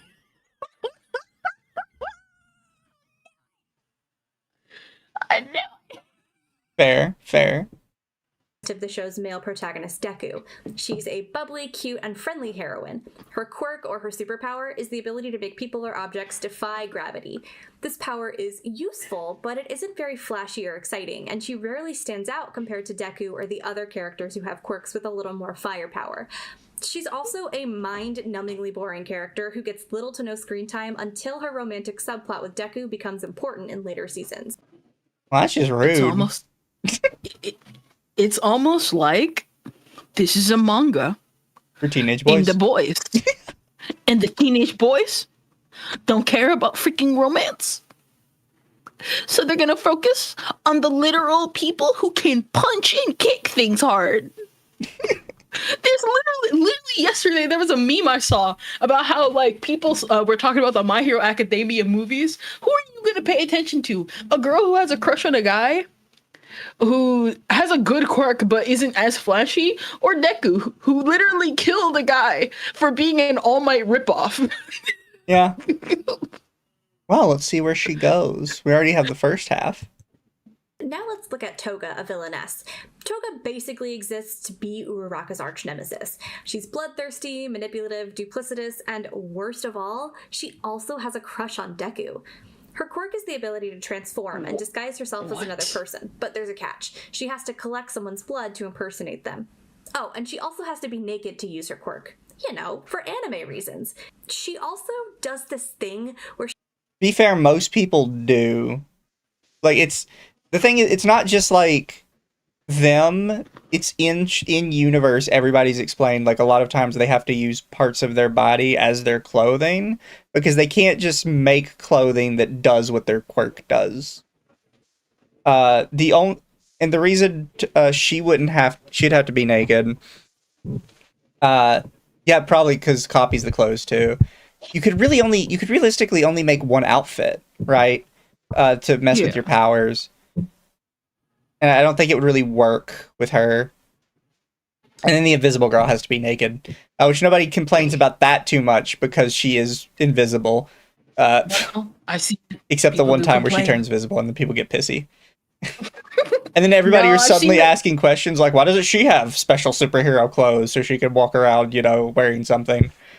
No, I've seen people complain about her. It's like, well, there's this girl who just wears gloves and shoes. And then when the reveal happened, it just got worse. She makes it's like, no, all this time you could have made invisible clothes because she got invisible clothes later. Face every time she thinks about or looks at Deku. Stop it. Get some help. Friendly reminder that this character is 16 years old. Just like some. So is Deku. Why do we care? Also, Queen Beryl. The only difference between Queen Beryl and Serenity is the fact that Queen Beryl is an adult. Did you know how old she was when she conquered everyone? She was Usagi's age. Yeah. That's all I'm saying. That's so dumb. And my thing about it is also just the whole thing with like, it's. You know what? I forgot. This is giving me brain damage. I forgot. Serenity and Beryl, Uraraka and Toga are constantly pitted against each other, both in terms of the plot and their adherence to gender norms. Uraraka is the heroine. Why is it always this gender norm shit? Oh, I remember. Was she not paying attention to Toga's character? It is clearly stated in her bio that she loves everyone. It's, oh, she has a crush on Deku. No. If she finds you interesting, boy or girl, she likes you. It is literally stated that she's bisexual. But of course, because this person doesn't do research, because he's focused on the fan service, she just looks uneducated. That's it. Role model who girls are supposed to relate to, and Toga is the creepy freakazoid who's trying way too hard to get noticed. This friction between gender roles and female villains is echoed by author Elise Ringo. In her article called Villainesses Required, Why the Dark Side Needs More Women, Elise writes, if women aren't good, nurturing, and pure, then they have to fall into other sexist tropes, the only other possible roles for a woman to fulfill. The model of a woman as dangerous seductress, or the woman who is bad at being a woman and so jealous of other women. In either case, their perceived badness is a result of either overperforming or underperforming this deeply entrenched femininity. I totally agree with Elise's point here. Both Princess Serenity and Uraraka perform their femininity perfectly. They're effortlessly beautiful without flaunting their sexuality, powerful but not power hungry. They're team players who provide support without being overly assertive or aggressive. Their kindness and compassion are highlighted as their best qualities. Meanwhile, Queen Beryl and Toga Those are just like qualities of being a hero towards the end there. Like being kind and compassionate. Also, the whole thing with Toga's character is that she literally was trying to be like Uraraka, but she couldn't hide her quirk, and she joins the League of Villains because that's the only people that could take on her quirk and accept her for who she is. She literally tried to fall in line and be like Uraraka. Yeah. But of course, people here. Oh my god! You know what? I have brain damage from this. Yeah. So bad, bro. Perform their femininity. They brandish their sexuality as a weapon, covet men who don't belong to them, and their aggression and ambition are their defining character traits. When anime arranges its female characters into neat categories like this, there's not much room left for nuance or complexity. That might explain why anime's villainesses tend to be ranked lower than male villains. Because so many female... No, they're ranked lower because you used probably the most retarded list I've ever seen in my life.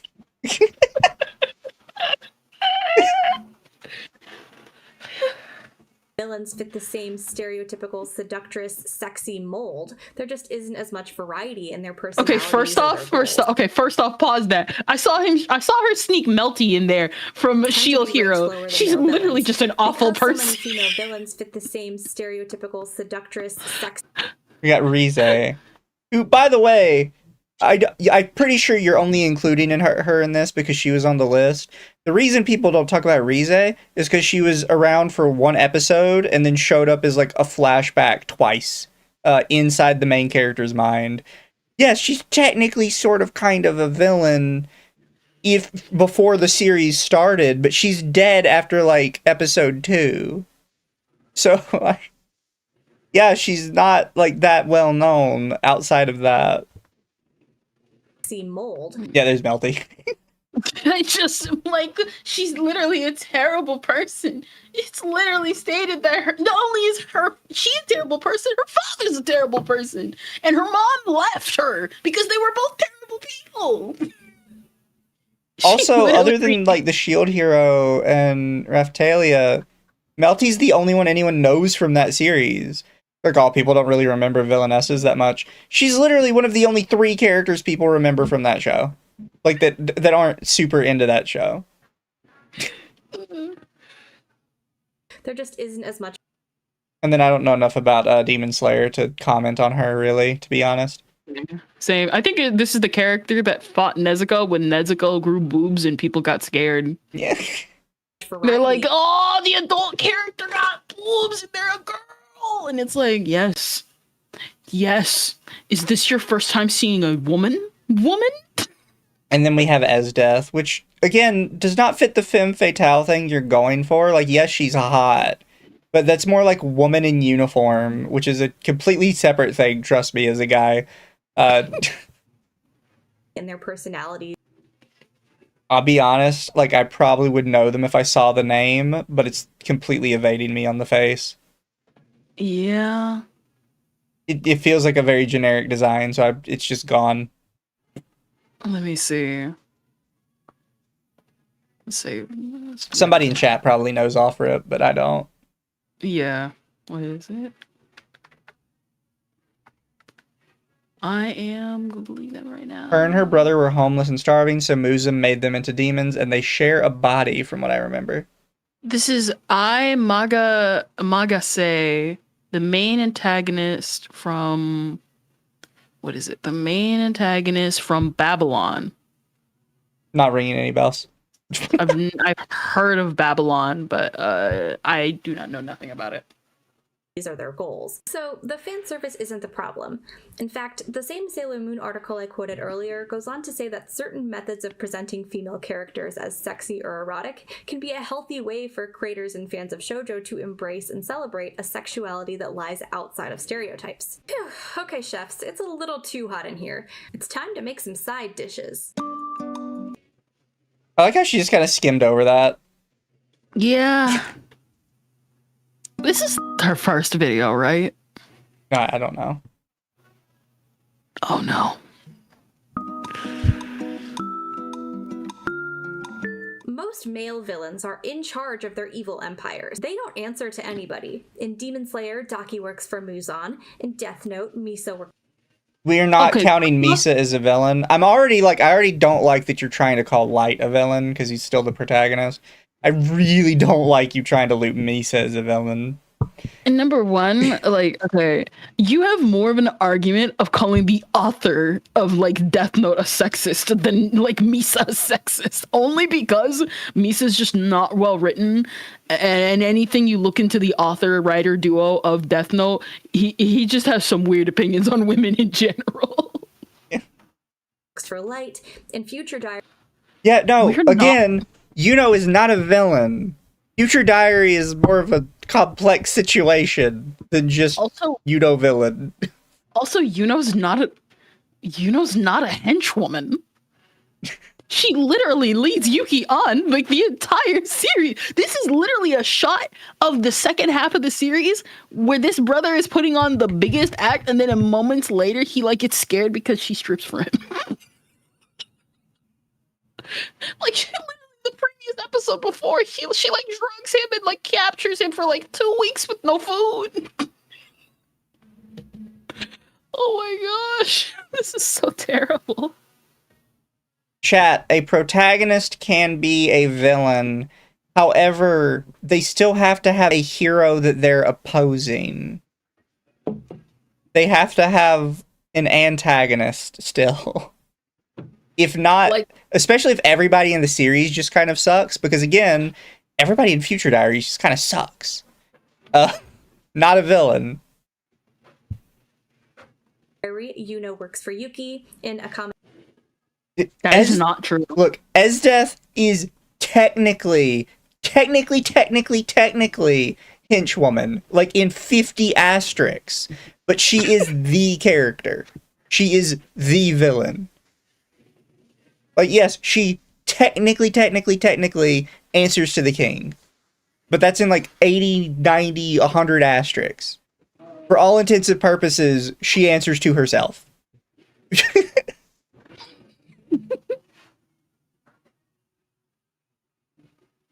Got kill, Esdeath works for the Prime Minister. I could go on, but you get my point. Villainesses tend to lack agency in their stories. They don't get to call the shots. The poster child anime henchwoman is... You cannot show Lust, because, like, Lust just kind of does whatever the fuck she wants. All of the homunculi do whatever the fuck they want. I'm also kind of confused about Kagura being on the list. Kagura is one of the villains of Inuyasha. Her literal story arc is literally trying to escape Naraku, and she doesn't fail, but it's the fact that she fails on getting rid of Naraku so many times to the point that Naraku just kills her. That's literally the whole point of her arc. And she ends up dying because, again, Naraku's like, oh, you're trying to oppose me, die. Just like, why is she even here? I also like literally the whole... I also have to point out, because this is about henchwomen, not only do, I would say, none of the homunculi really count as henchmen, because they kind of do whatever the fuck they feel like at any given time. Other than King Bradley, Lust is the only one that has her own henchman, and it's fucking Gluttony, who she bosses around all the time. Yeah, no, you're right. Konan from Naruto. She's a sidekick for another major antagonist, Nagato, aka Pain, and her backstory and motivation for being a villain are essentially secondary to his. This is even paralleled in their... No, they're not. Like he's not. Actually, no, she's just wrong here. They are both a villain for the exact same reason, because they were both a part of a liberation army trying to free their village from a dictator. They were literally second and third in command of the Liberation Army, with their best friend being the leader who got killed by the end of it, who her friend Nagato now puppets his body as Pain, which is where Pain and Nagato come from. Okay. But like this bullshit of like, oh, her backstory is completely secondary to his. No, they're the exact same. They're in the flashback together, side by side, saying the same shit. Because they came from the same problem. Well, you see, she should have her own unique problem. Also, Conan is the only one of the Akatsuki that survive other than Madara and Obito, up until they kill her. But that's a side point. That kind of happens off screen a little bit. Feature is the origami flower in her hair, which is a cute callback to her paper-based jutsus. Alternatively, Pain looks like the final boss in a video game where you fight increasingly edgier Hot Topic managers. While Pain takes center stage, Conan remains in the background. In the Akatsuki's meetings, Conan never speaks. It's true that she's acknowledged as a powerful shinobi, and she gets a couple of badass moments. However, her actions and decisions have little impact on the story. The reason is because she kind of doesn't want to go through with it. She actually does have like a secondary plot where she's getting to the point where she's like, I really am not sure about what we're doing. And she's kind of like, I was on board with it at the start, but now I feel like we're kind of going too far. So she starts taking like a lesser and lesser role in the organization as things goes on because she isn't very comfortable doing it. Not only that, but even again, I have not seen Naruto past like the Zabuza arc.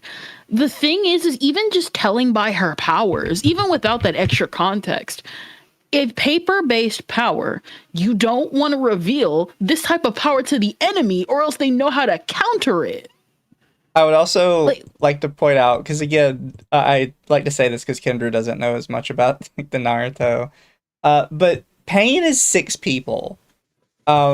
Which I feel like she's sort of glossied over a little bit, because yeah, everybody always shows like the main body of Pain, but Pain is one guy controlling 6 bodies, and all the little like divots on the face are control rods so that he can control them from a distance.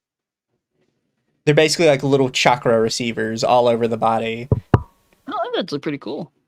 Which is why Pain at the end kind of gets so much screen time, because he is the like final boss of Akatsuki with this weird multi-body controlling ability. And you could say that they did that to make him overshadow Conan, except the point that is kind of made with Pain is he is from the Uzumaki bloodline, and it's to kind of explain like Naruto's bloodline and what his mother could have possibly done one day. Because Pain's eye technique is supposed to be the opposite of Sasuke's Sharingan. It's like a whole big thing that ties in like the story all over the place. And you would there's a lot going on that requires a lot of explanation. Hmm. And it's just annoying because she doesn't get any of it. Because it's not even like Pain is meant to overshadow Conan. It's Pain is meant to be like a direct kind of connection to Naruto himself. And Naruto overshadows everybody because he's the main character, and I kind of hate that because it would be way cooler as an anthology series about ninja. Well, you see, they didn't think that far. Despite being the only female member of the Akatsuki, who are arguably the most iconic Naruto villains ever, Konan ends up as one of the more forgettable villains on the show.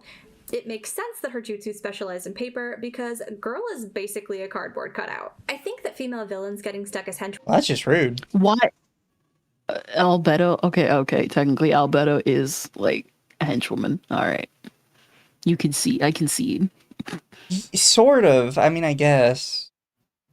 But, like, most of the hench people from Overlord get more time than Ainz himself a lot of the time. Like, as a collective, they do. Yeah. Women is once again a reflection of real-life gender norms. Specifically, it's rooted in the misogynistic idea that women are better suited to follow orders than give them. Leadership is for men. Would you like to know the actual reason? It's because a lot of people feel kind of bad when they see a woman get killed. It is genuinely difficult to have, like, kill a villainous woman and get the audience to actually cheer that on. It's substantially easier to kill a villainous man and get people to cheer it on. It is actually sexism in favor of women that causes women to be relegated to henchman roles more than main villain roles. Yeah, that sounds about right. And you see more women as main villains in women-themed media because it's a lot easier to get women to hate other women. To be quite frank. Rock. Not only that, notice how most henchwomen get the most redemption arcs. Yeah. All the time. They get the most They get the most redemption arcs compared to their male counterparts who are henchmen. They usually are like alive by the end, like you said about Conan, until she's like killed off. Like, again, people want to see like them thrive and be happy because people just like women more. Women get the coffee. We need to talk about your daughter. She's been getting home later and later these days. She's still only an 18-year-old girl, you know. Could you say something to her? I thought that was your responsibility. The stocks. Grace and Yeet. What's that? I don't even know what that show was, but that's funny. I need to find out what that show is because that sounds out of context, as if it was supposed to shame him for not caring about his daughter. Wolfsbane for 5. Wrong, Kendra. The original idea was for Naruto and Team 7 to travel across the shinobi world, kind of like One Piece. The editors told him to change it. Oh.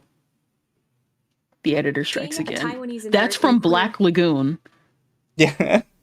Well, then that makes even less sense because Black Lagoon has like a ton of women who are henchwomen. And even the henchwomen get more screen time than the men. It's Black Lagoon. Revy is the poster child of Black Lagoon. Yeah. So you're telling me that out of everything from Black Lagoon, that was the only clip you could pull? Yeah. Oh my god. Study scholar and I'd like to point out, by the way, basically every book I saw of hers looked something like this. it had the big square at the top with the words in it, and then it Yeah. just had the big picture on the bottom. Also, this isn't the same book as this. Are based in Oh Hong yeah, no, I Kong noticed that. writes, I think what it "Manga is anime that it's published in it, if that's what Possibly. they're trying to show. not only reflect existing models of gender and sexuality, but also reproduce or subvert them. Arguably, one's understanding of social realities, particularly the problem of sexism, in contemporary Japan must involve awareness of forms of imagination at work in anime and manga. But What does that mean? I'm confused too. It doesn't mean anything. It's just gibberish. is modern day Japan really that sexist? To answer that question, first let's Oh my god, are we actually going to go through with Right. this? Well, according to the chart, Mizu. According to the chart, Japan is the only green area in this entire fucking continent. This feels like a nostalgia critic skit. Thank you, Frog Jupiter, for 2. Villainesses get sent to the Rants universe.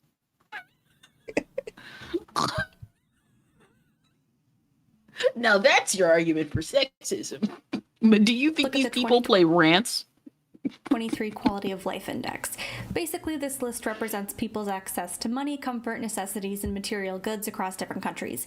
If a country is ranked higher on the list, that's linked to a higher quality of life for its population. Japan is ranked at number 13 on the quality of life list. That's higher than the United States, which is sitting at number 16. It's also higher than China, Korea, Vietnam, and Thailand. Now let's look at the 2023 Global Gender Gap Index. The Gender Gap Index is a lot like the Standard of Living list, except it analyzes gender-based disparities. And it's also bullshit. It looks like something created by the UN. It is. Oh, Whether women have I don't equal trust access anything to for the money, UN. education, employment, and healthcare compared to men. Out of the 146 countries on the list, Japan ranked 125th. That's lower on the list than China, Korea, Vietnam, and Thailand. It ranked lower on the list than countries where women can't walk outside without a man standing in front of them. That should be your clue that the list is bullshit. My thing is, it would have made sense if she brought up like the controversy that happened years ago, where a bunch of like executives for like what is it? You know, people who graduate from like being doctors, like they were exposed to actually being like rigging and docking points from like female doctors, and then everybody was like, "So I just spent 10 years going to doctor school and failing my test because you were marking me down on purpose." Like that would have been a good argument. The UN, who, let's be real here, they don't like anyone Asian at all, and most likely embezzling the money from anything that's donated anyway, should not be your source. Bum, bum, bum, bum.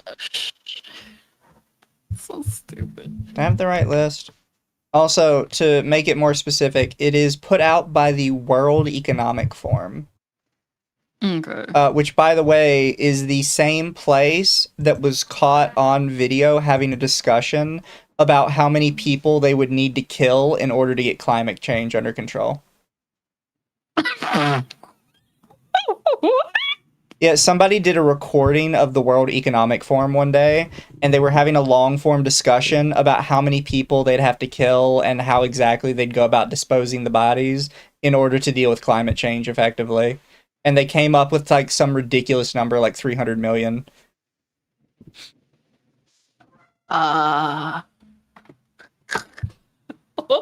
These are the same people putting out the gender gap report, so... Oh yeah, the World Economic Forum is also the same place that believes most people should live in the pod and most people should eat bug food from now on.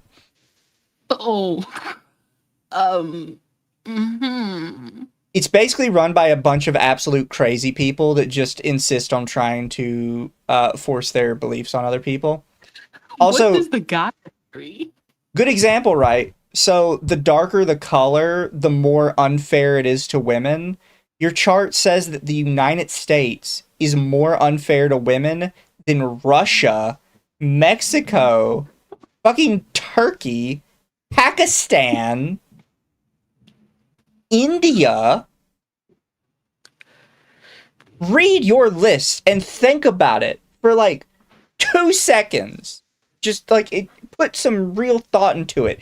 The United States is a darker shade of red than most of Africa, where it is legal, where people use rape as a form of warfare.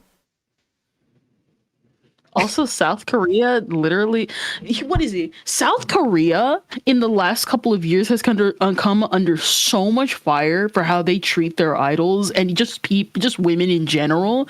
It is literally stated that if you go to Korea, if you're born a man, you're gonna get a slap on the wrist. If you're born a woman, like I'm sorry, you're just screwed. There was like a whole thing with like the Burning Sun, like not even 3 years ago, about how some of the biggest pop stars in Korean media were literally whoring out girls so much that they had code names for the different girls who weren't even in the entertainment industry. You could literally get like, what is it? One girl, when the Burning Sun incident was exposed, she was literally being dragged out openly, like by one of the clientele there. And then one of the people stepped in and he got socked and almost sent to prison. Yeah. Like, what do you mean South Korea is higher? Let's see. I found the list for 2025. Japan is 118th for 2025. Mm-hmm. It is under North Macedonia, Bulgaria, Cyprus, Zambia, Uganda, El Salvador, Greece. Fucking Israel is 76th.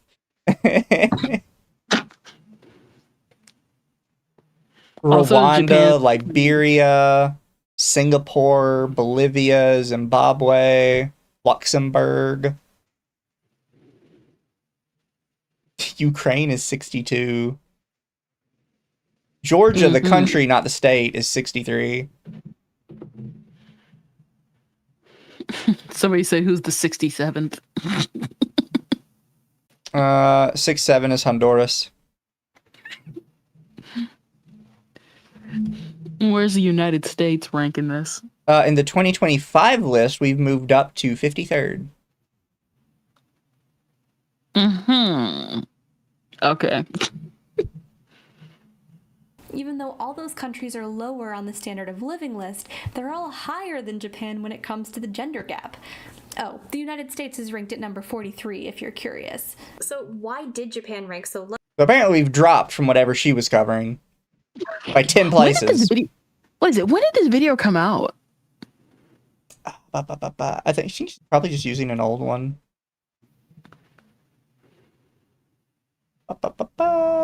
2 years ago. Oh. Well, some things are dated. Low on the gender gap index. Although women in Japan are more likely to have access to money, education, and healthcare services compared to women in other countries, one of the primary reasons listed for this low rank was a lack of political empowerment. In the United States, even though Japan is actually equal in every possible way with women, they don't have that many women in politics. So, sorry. This is ironic. Somebody also mentioned in chat, the new prime minister is a woman. Yeah, look, it's not just like involvement in politics. It says the low scores were due to the nation's small number of female parliamentarians, as well as the low ratio of women in managerial positions. Like, you should read this stuff out loud, like, in your head when you're putting it into a video, and you should be like, that sounds kind of stupid. That doesn't really seem like make sense. I think this is worse than me thinking that this was going to talk about the freaking Japanese gender-specific train cars. Yeah. Because at least the train cars were made at all. And this is like, well, yeah, they have like benefits, and yeah, they have equal rights, and they can do whatever they want. They can even start their own business. But what about politics? You know, that thing nobody really likes to deal with. Exactly.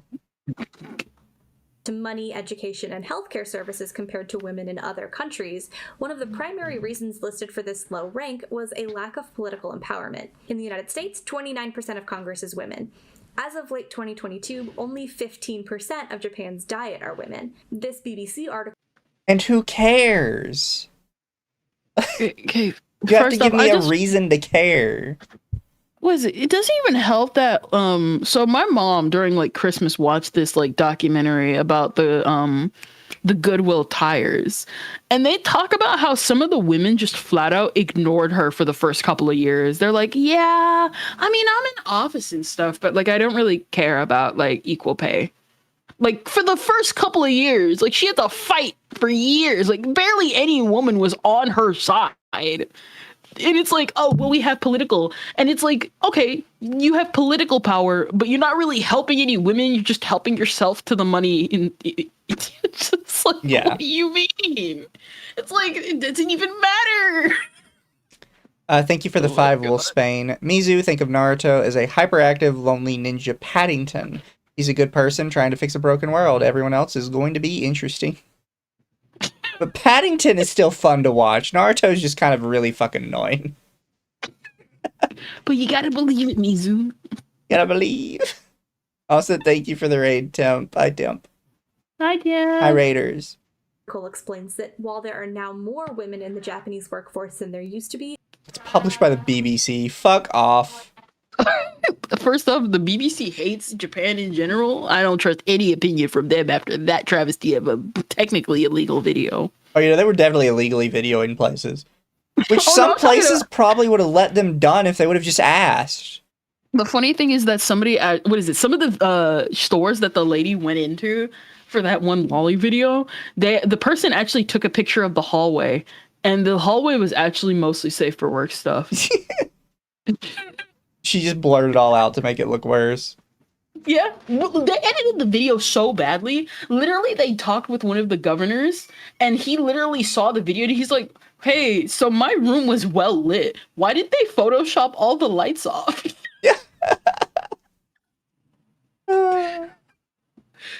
Women are far less likely to hold career track or management positions. As of 2022, only 8.2% of Japanese company presidents were women. Do you know why that is in Japan? Because women in Japan are well aware that working in Japan kind of fucking sucks. What? If I was in a country where I knew that most people died at their desk while working, I'd be like, you know what? I'll cook and clean. I'll cook and you can go work. I'll cook and clean. I got it. Come on, I want to add more women to the meat grinder, Mizu. Yeah. Like, with Japan especially, it's like, there aren't that many women in office jobs. That's like over in America being like, oh, there aren't that many women that work in sewers. Yeah, nobody wants to fucking do it. Not only that, most of the deaths you hear about in Japan are from guys. What is it? You hear, what is it? She brought up Sailor Moon earlier. What is it? Because, Takeuchi, she doesn't, what is it? The thing with Takeuchi is the fact that you see her area and you see how clean she was with Sailor Moon. She's probably still doing manga, or maybe not. She's probably still doing housewife things. You don't hear any of the health problems from Takeuchi because Takeuchi makes bank from Sailor Moon and then just kind of does her own thing. You always hear about how male mangaka have pushed themselves to the absolute limit to the point where literally the creator of Black Clover was like, oh yeah, no, my entire family is bleeding out.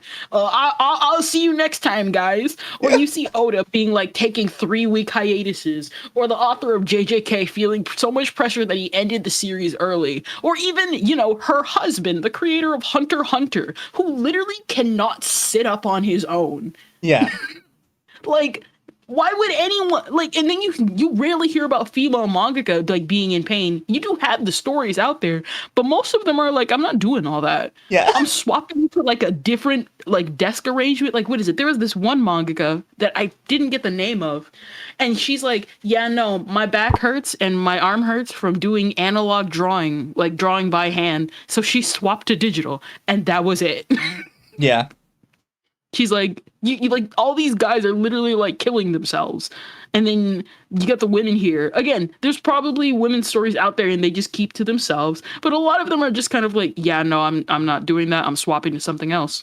Exactly. That's it. There's multiple other cultural issues here. And honestly, sexism is so far back down the list that I don't think like this even matters. Was it somebody brought up Kenta Miyamura died before finishing Berserk? Exactly. Like most female mangaka finish their manga and that before they've passed away. Most of the male ones just die before it's even finished. Angel's Advocate for 5. Hey, a puddle. Good video for Anituber audits. Is that terrible anime men video where they rank the popular anime from the past to current day? We were gonna do that. We just hadn't got around to it yet. But that was our planned stream at one point. We'll loop back to it. And this problem isn't because Japanese women aren't interested in obtaining higher ranking positions. They're actively being pushed out of jobs in certain fields. Are they? Or they just realize they see their higher up male worker pass out and die at his desk, and they're like, you know what? Somebody else can have it. I'll do something else.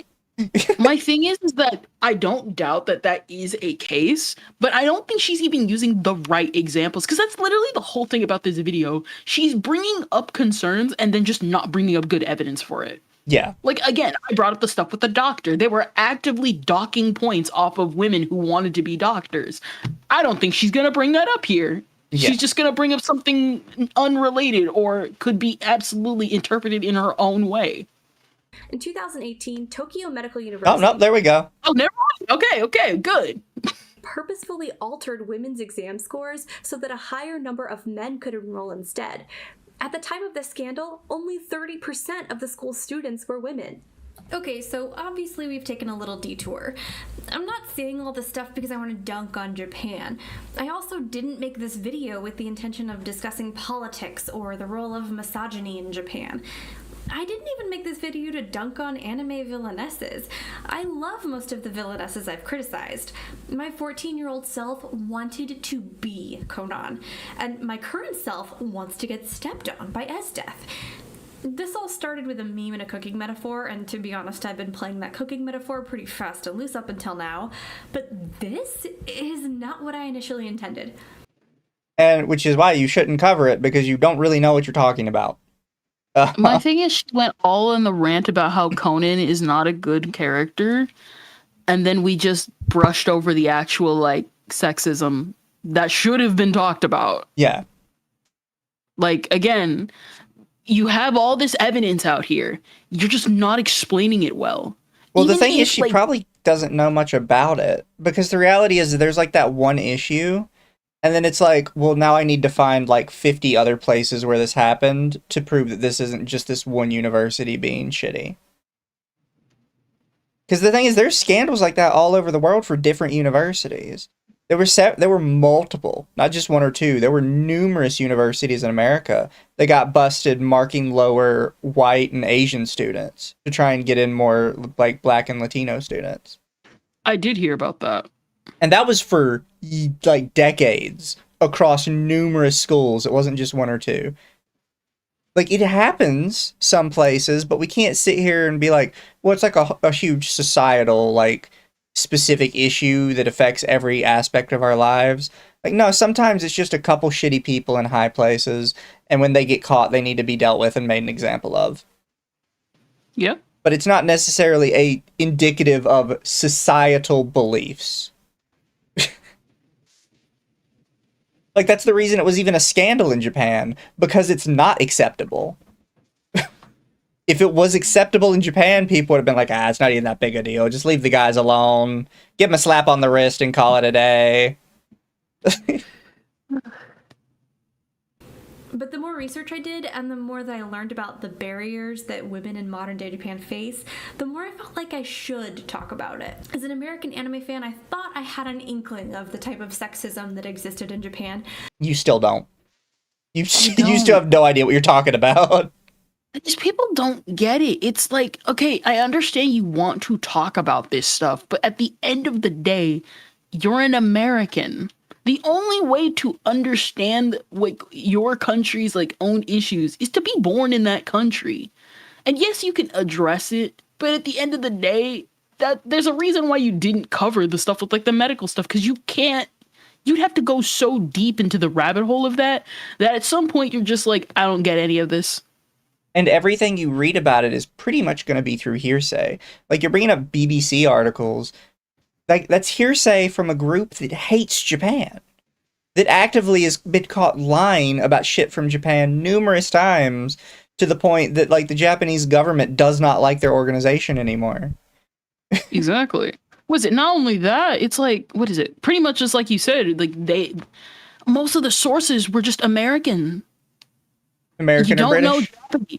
What is it? You don't know Japanese. You don't really have anybody translating this stuff for you. You're just going to other women who are not even Japanese, other white women to even really hit home with it to get your opinion on something instead of, I don't know, looking up interviews from mangaka or looking on Japanese Twitter, because Japanese Twitter is actually really interesting for like how different and how they see things. And of course, because people want to be right all the time, they just don't, or They don't want to bother clicking on Google Translate. But I had no idea the extent of the problem until I actually bothered to look this stuff.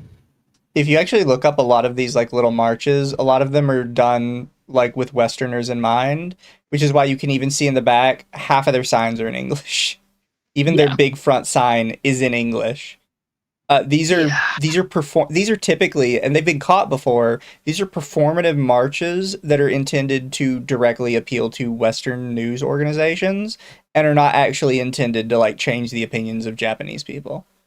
I remember, I think I saw last year there was a parade. And again, if you want to do a pride parade, it's fine. My only issue with it was the fact that the parade was led by non-Asian people that only spoke English. Some of these have been caught, like everybody being involved in it are like from the West. Like they're Asian people that were born in America and went to Japan to protest. Yeah. Like these are not legitimate protests, and you should have considered that when you saw like half the signs are in English, including the big front sign. And not only that, because like I read an author who like they were non-binary and then they realized that they were trans. They just kind of want to be left alone. Like they'll tell you, but for the most part, they're just kind of like, I guess you see me differently, and then they kind of just talk about their issues with their close friends, which is what you should be doing. Yeah. Stuff up. And once I looked it up, I was shocked at just how profoundly this issue is persisting today. But it doesn't have. Yeah, you've learned it from the BBC and other shitty like news organizations that sensationalize everything that comes across their desk. That fundamental poster was so painfully, clearly American. Yeah. It was so American.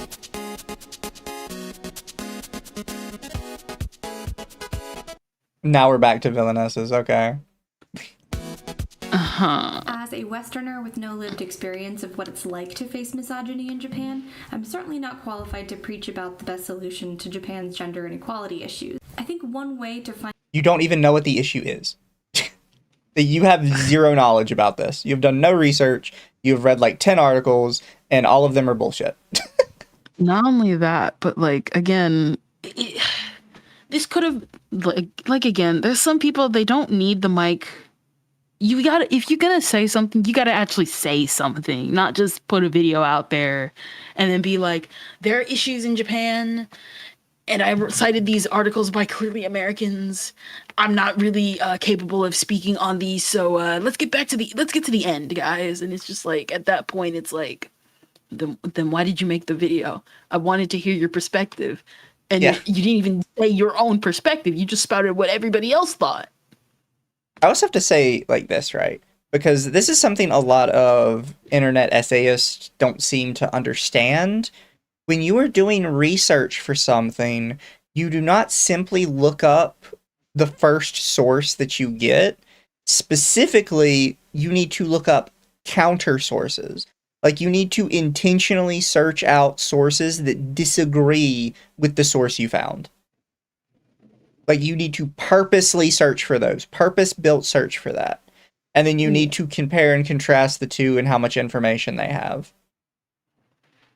Because, like, all you found is a source that said, well, there aren't that many women in, like, parliament and high-ranking managerial positions. That doesn't tell you anything. That doesn't give you any valid information. It doesn't tell you why that's happening. It doesn't tell you like other systemic problems with managerial positions or parliamentary positions. It doesn't tell you anything about the voting blocks of Japan. There's like literally 500 issues that compound into that problem. None of them are sexism related. But you just see there's a problem, and it's along male and female lines, ergo it has to be sexism. And that's all you'll do. Also, I noticed that she has Dio here, and throughout the entire video, she didn't show the one henchwoman who lived. You know, the one who literally moved 50 times.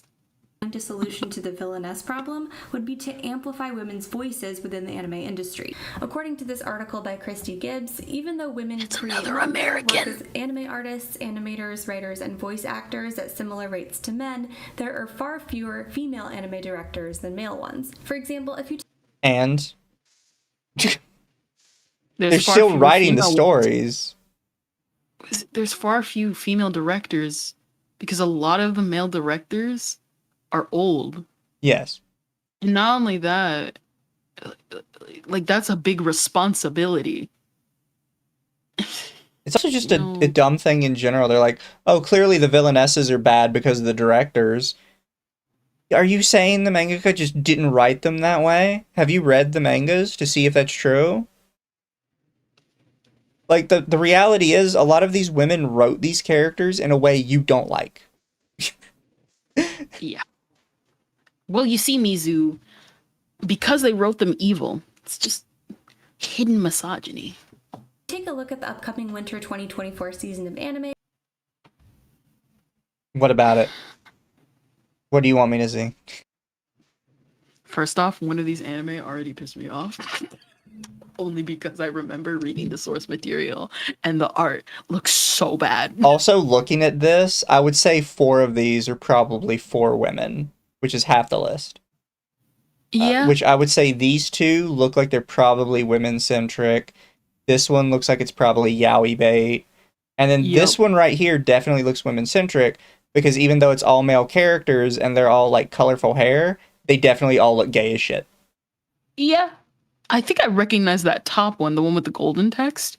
That one, I've been seeing around. That was pretty heavily promoted for being like the one cute girl and like a ton of guys. I could also maybe see this bottom left one being more female-centric, although I've also seen plenty of male anime about women eating food. Yeah. I know about the Elise, Dr. Elise. That one is actually that one's actually a weird one because it's literally an isekai story or a regressor isekai story about a girl who was a villainess and then she went to the real world, got humbled a bunch, died, and then went back to being her villainous body but changing and becoming a doctor. And like it's right there. Like that's a villainous story about her being redeemed. Why are we not? Well, granted, the art for the anime sucks, so I wouldn't even be surprised. That one is a princess captured and she eats food as torture. Oh wait, is that 'Tis Time for Torture? That's what chat's saying. 'Tis time for torture, princess. Oh, no wonder I recognized it. I'm gonna scoot back just an inch so we can hear everything she's saying. Yeah. Directors than male ones. For example, if you take a look at the upcoming winter 2024 season of anime, there are 8 shows directed by women and 41 shows directed by men. Okay, so we're pointing out that who it's directed by. I don't care. I don't really care who the director is, to be quite frank. Also, this was really the season Gushing Over Magical Girls came out.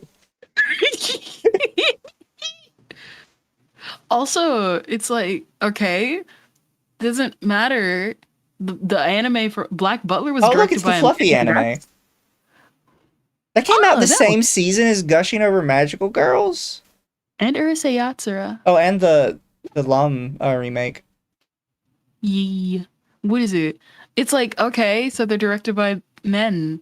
Black Butler was also directed by a man, and that thing is as female as it gets. Yeah. It's also true that many shoujo anime, which were based on works by female creators and marketed specifically to a female audience, have male directors. And a good director's job is just to keep in line with the source material and adapt it properly. And even if they don't adapt the entire source material and they just adapt filler, we've seen them adapt good filler before. Yeah. Like, you need to show me that these directors are doing a shitty job of adapting these. Not just saying, well, the director's a man. Well, the writer was a woman. Like Sailor Moon's on here, and the director for Sailor Moon, again, he went to do Utena. Utena is as female coded as it gets. Even if you could like argue like, oh, that's like a guy thing. It's like, okay, he directed it flawlessly. Yeah. And it's praised by women all around. Who cares? Here are some of the most iconic shoujo anime of all time, all of which were based on works created by women and all of which were directed by men. Adapting more manga created by women and giving them the opportunity to not only participate, but lead the industry could open up a whole new world of possibilities for creators and fans. What would it open up? Like, explain to me specifically what forcing the directors to be women are going to change about the fact that they're adapting women stories.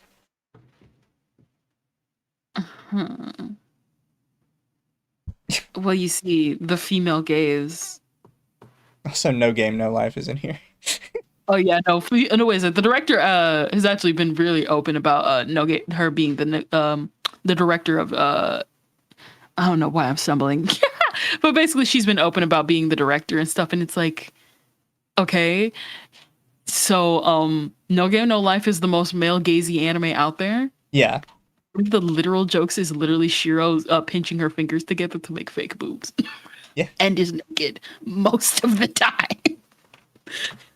Extremely successful projects have been spearheaded by women. For instance, the critically acclaimed movie A Silent Voice was based on a manga created by Yoshitoko Oima, screenwritten by Reiko Yoshida, and directed by Naoko Yamada. Yamada is also known for her direction of K-On!, which won the Best TV Animation Award at the 2010 Tokyo International. I'm surprised you're even bringing up the Nazi anime. What is it? It's funny how she's saying like, well, you see, A Silent Voice was directed by a woman, and it's like people criticize her all the time because it didn't focus more on the female lead. Yeah.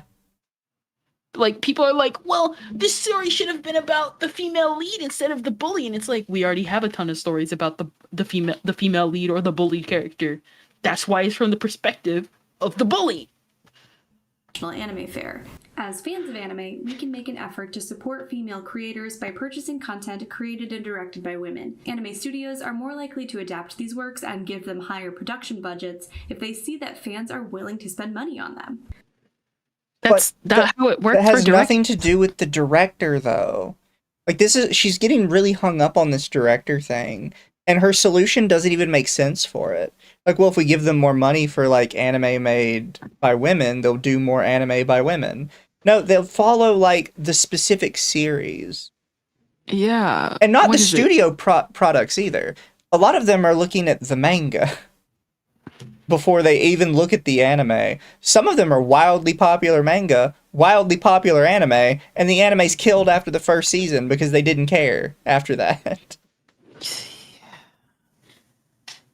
And again, as long as you're available and not being like working in the anime pipeline, they're going to hire you so long as you're a good director, because that's the most important, making the studio money. Yeah. So far, I've been pretty focused on criticizing the ways that I think anime fails its female villains, but I also want to take a moment to praise a few villainesses who break free from stereotype and are presented as complex, dynamic characters. Some of my absolute favorite anime villainesses are Lady Eboshi from Princess Mononoke. That is debatably anime. I am one of the people that is of the opinion that Studio Ghibli just does not count. I mean, it counts. I know that's a hot take, but I'm one of the people that has the opinion that Studio Ghibli does not count. It counts only because technically Hayao Miyazaki does have a history of anime before Ghibli. My thing is, it's like you're talking about a movie where they have to have an antagonist. Yes. Like, you know what? I don't get it. The problem, chat, is Ghibli. For one, Ghibli is super normie. For two, Ghibli is actually very heavily westernized in the way it tells a lot of its stories. As much as people want to deny it, Ghibli is very heavily westernized. And for three, he hates anime. He hates modern anime. No, he hates all anime. If you read interviews with him, he hates otaku culture anime. But then he defines otaku culture as everything that is not his anime. He's so annoying. Well, at the very least, we got Shoujo Tsubaki out of it. Yeah. Oh yeah, no, the guy who made the Shoujo Tsubaki anime, he literally said, "Yeah, no, I hate kind of how Ghibli is like showing all the good parts of Japan and none of the bad parts that like I lived in, so I made this myself to show that yeah, no, we kind of had hard times if you were poor." Yeah. Kidna from ReZero. I admittedly don't know much about ReZero.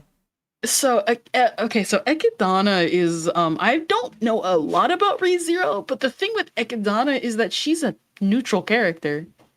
She's not like a villain, but she's not like she's neutral. Yeah. Reiko from Parasite and Isabella. I don't think Parasite counts as male or female. Because they're all alien parasites. I don't think any character in Parasite counts as either a villain or villainess. They are just blanket villain because they're aliens. They're like little parasite aliens. And it's not fully explained if they even have like any sort of gender to them. Yeah. From The Promised Neverland. And then we got the Promised Neverland makes no sense because literally Isabella takes orders for. She's literally a henchwoman in a system of henchwomen. Like her, she's literally. She like literally. Was it like Isabella literally tells like Emma, you know about this just like I found out about it. Now you can either die or you can get into the system and become a mama like me. So that you take orders. Oh my god. And attention was put into their motives, their personalities, and their interactions with other characters on screen. They feel alive and real rather than stereotyped carbon copies. Villainess. Because most of them aren't villains. Might not be good role models, but they can be good inspiration. Women can be good, we can be evil, and we can be anything and everything in between. Oh, and some of us can even be good cooks. Not me, but some of us. Yeah, you didn't cook. Never go in the kitchen again. You did not cook with this. What are you? An idiot sandwich. Thank you for acknowledging it. I'm trying not to be mean, but this is so... I hate when people, like, try and make these kind of, like, I am so informed about all this stuff now. You didn't know looking. That's all of it, chat. This is a bad video. It's terrible.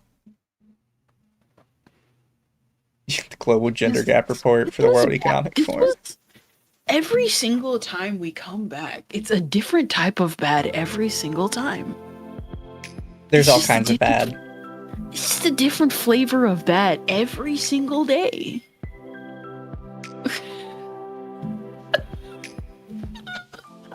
How do you find this stuff? My chat sent them to me. Chat, how are you finding this stuff? I can't even. The only bad people I know that have like really terrible reviews are like Mother's Basement. Anything else that's like terrible, I've like cast off to the depths of my memory. How do you find these people?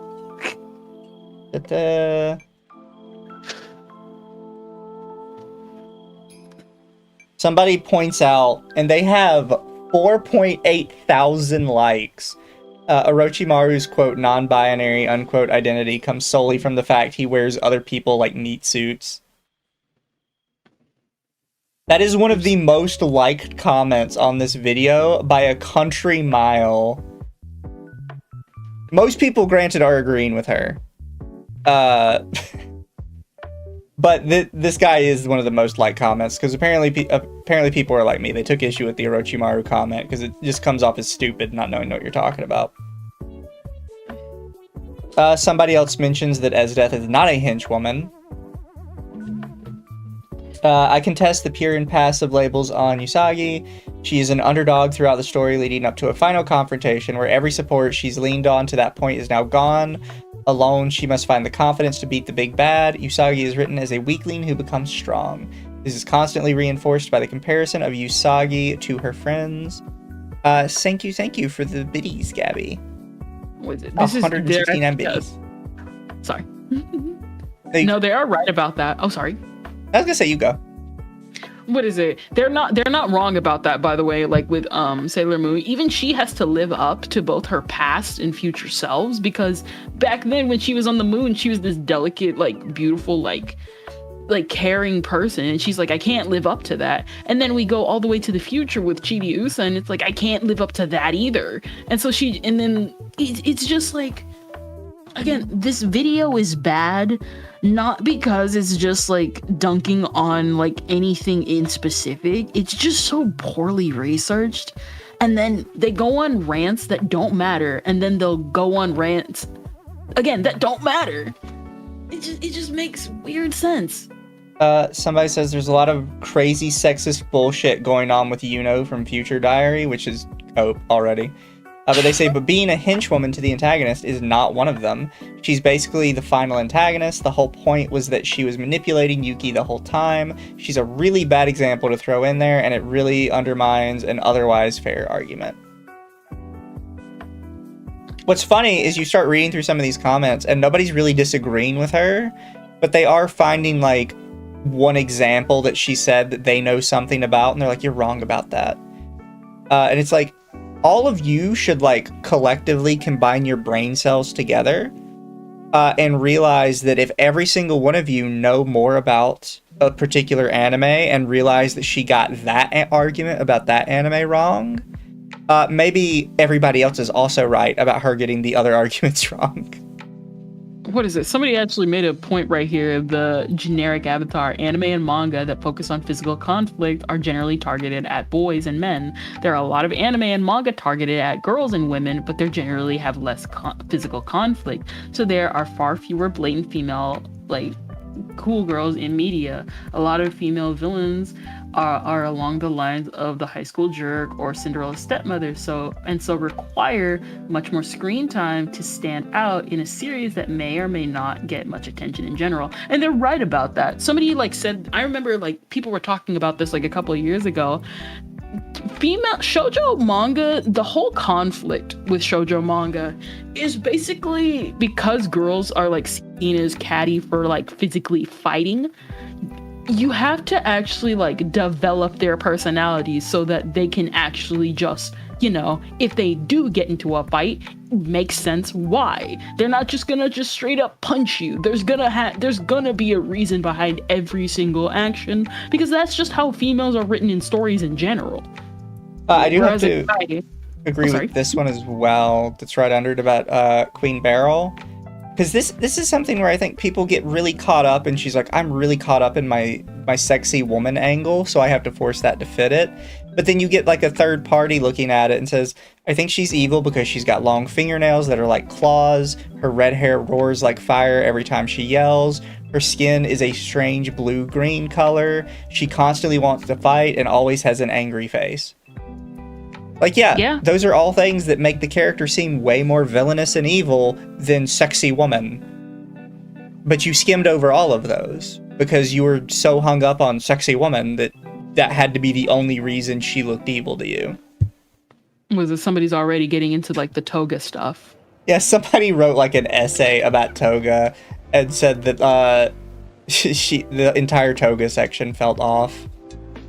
Again, like I said earlier, the whole thing with Toga is the fact that she was already trying to be. We're getting into the disagreements chat now. We have another big essay that starts off, that was the wildest, most off-the-mark Sailor Moon analysis I've ever seen. Yeah. Other people are just listing off tons of female villains they like. Okay, somebody already also pointed that out. Toga doesn't use sex appeal. I'd see more arguments with Momo. Heck, if anything, I'd see more people arguing that Toga's a lesbian. A lot of people in the comments were pointing out Makima for some reason. I mean, like, I know she's a villain and she's popular from Chainsaw Man, but she's kind of whatever. Yeah. A lot of people are upset with her take on Sailor Moon. Yeah, again, it's just, her thing is just so weird. Balalaika from Black Lagoon is a great female villain. Okay. Powerful, dominant in every situation, respected by her men, feared by her enemies, intelligent and competent. And while she's attractive, none of her positive or negative qualities relate to that fact. I'm surprised she didn't make the list. I just realized that she was not on the list. Oh yeah, that's right. We only know that she was on the list because we actually went through the list.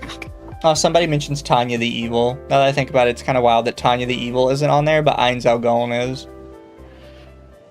Well, you see, technically, grown man inside her. It's not the same. It's not the same. A good female villain who avoids a lot of the stereotypes is Dante from the first Full Metal Alchemist. First off, no. No. I have many opinions about Full Metal Alchemist, and two of them are that stupid portal baby that was created by Dante, and Dante. Dante's whole gimmick is so stupid because literally she creates homunculus after homunculus just so that she can body hop. Yeah. That's literally her motivations. And Hohenheim calls her out and is like, you're gonna die. Because apparently the body hopping accelerated her death faster and faster. And then she dies because she gets eaten by gluttony anyway. She's not even a good villain. She's not a good villain with a cool intro. She's not a good villain with a good exit. I do like this one as well. The thing is, villains and villainesses are often written with romantic tropes in mind because that's what many female viewers historically tend to find appealing. But if you look past romantic tropes, you'll see that most of these villains are just embodying general bad moral states that can apply to either gender. Toga is misguided and weaponizes her sense of victimhood in order to make excuses for herself to commit crimes, which she has a compulsion to do because of her quirk. However, she's a much more complex character than you're giving her credit for, as she ends up taking that theme in the direction of being more of an allegory for mental illness and how people with very antisocial conditions, such as psychopathy, may struggle to fit in a society that isn't built for them. The question about whether or not society can accommodate such people who can help them. Exactly. The big point I definitely take away is embodying general bad moral states. Like, a good example is when they got stuck on Queen Beryl really bad. And it's like, yeah, you can phrase it as just, she wants a man she can't have. Or you could phrase it as, she's so narcissistic and obsessed with herself that she believes she deserves whatever she wants. Which is, you're trying to, like, force it into, like, this romantic, weird love triangle statement. But in reality, it's just her being a massively, like, obsessive narcissistic person that just wants what she wants and takes it. Frog Jupiter for 2. I don't find bad Anitubers. The algo sends them to me. Who is it? I think Kendra doesn't like Dante. I'm not sure. I have many. Here's the thing. I said this on Twitter recently because somebody posted a clip of Barry the Chopper from the 2003 series. Full Metal Alchemist had a lot of good ideas that I think were a lot better than Brotherhood, like how they handled the homunculus being like, what was it? How they handled the homunculus was that when a homunculus is created, it isn't just through the Philosopher's Stone. What happens is that after a certain amount of time, the body regenerates and turns into, when they try and transmutate a body, sometime later, the person's like body parts is still stolen, but that person gets regenerated via the flesh and all that stuff they created, and they have the memories, but they're still not the person. And I think that's a really cool thing that they explored, especially with the character of Lust. The issue, however, is that ending sucked. And the weird thing that they implied with Rose, by making her join a cult because of the whole thing that happened with the priest in the beginning, and she ends up pregnant with a baby, and then the baby becomes a portal to World War II, and then they abandon Winry. Like, there's so many things wrong with that ending. It's well animated though, I'll give it that.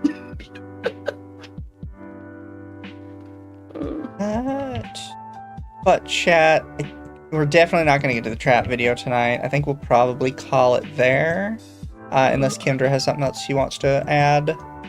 Nah, that's pretty good. Wait, what? Well, no, some comments and stuff. But yeah. When I say 2003, it has a lot of good ideas. It has a lot of good ideas. It also has a lot of terrible ones that people purposely don't talk about for quote-unquote spoiler reasons.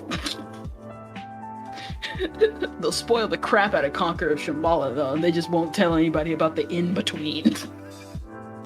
Yeah, let me make sure this person is not ending stream.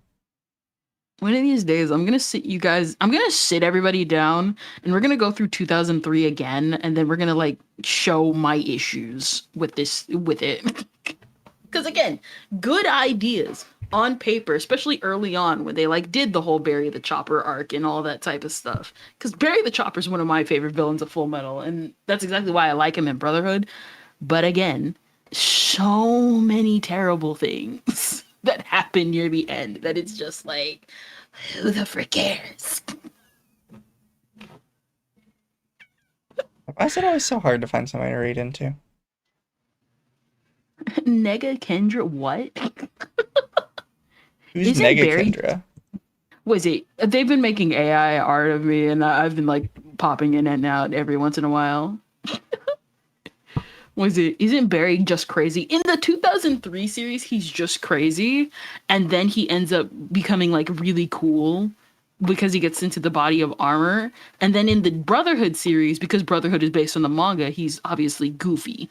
And I like both interpretations because, again, good expansion on like just the brothers in general that you kind of don't get from the manga because, again, they're trying to get immediately to the plot, or it's not the manga's ideas and blah blah blah blah blah. I'm not trying to take over Mizu's stream.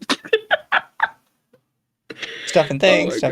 No, we could do a stream one day if you want to just talk about it and like rant to everybody about it. Yes, it's been a hot minute, so I'd probably have to rewatch the series again. But yeah, we just sit down and just talk about anime one day. Let's see. I'm in a goth version of you when Nega Kendra was born. Oh my gosh. Well, chat, I'm gonna raid you guys out to a couple people. Remember to be good for them. Never have a good night. We'll see y'all later. Bye, everybody. See you later. Bye.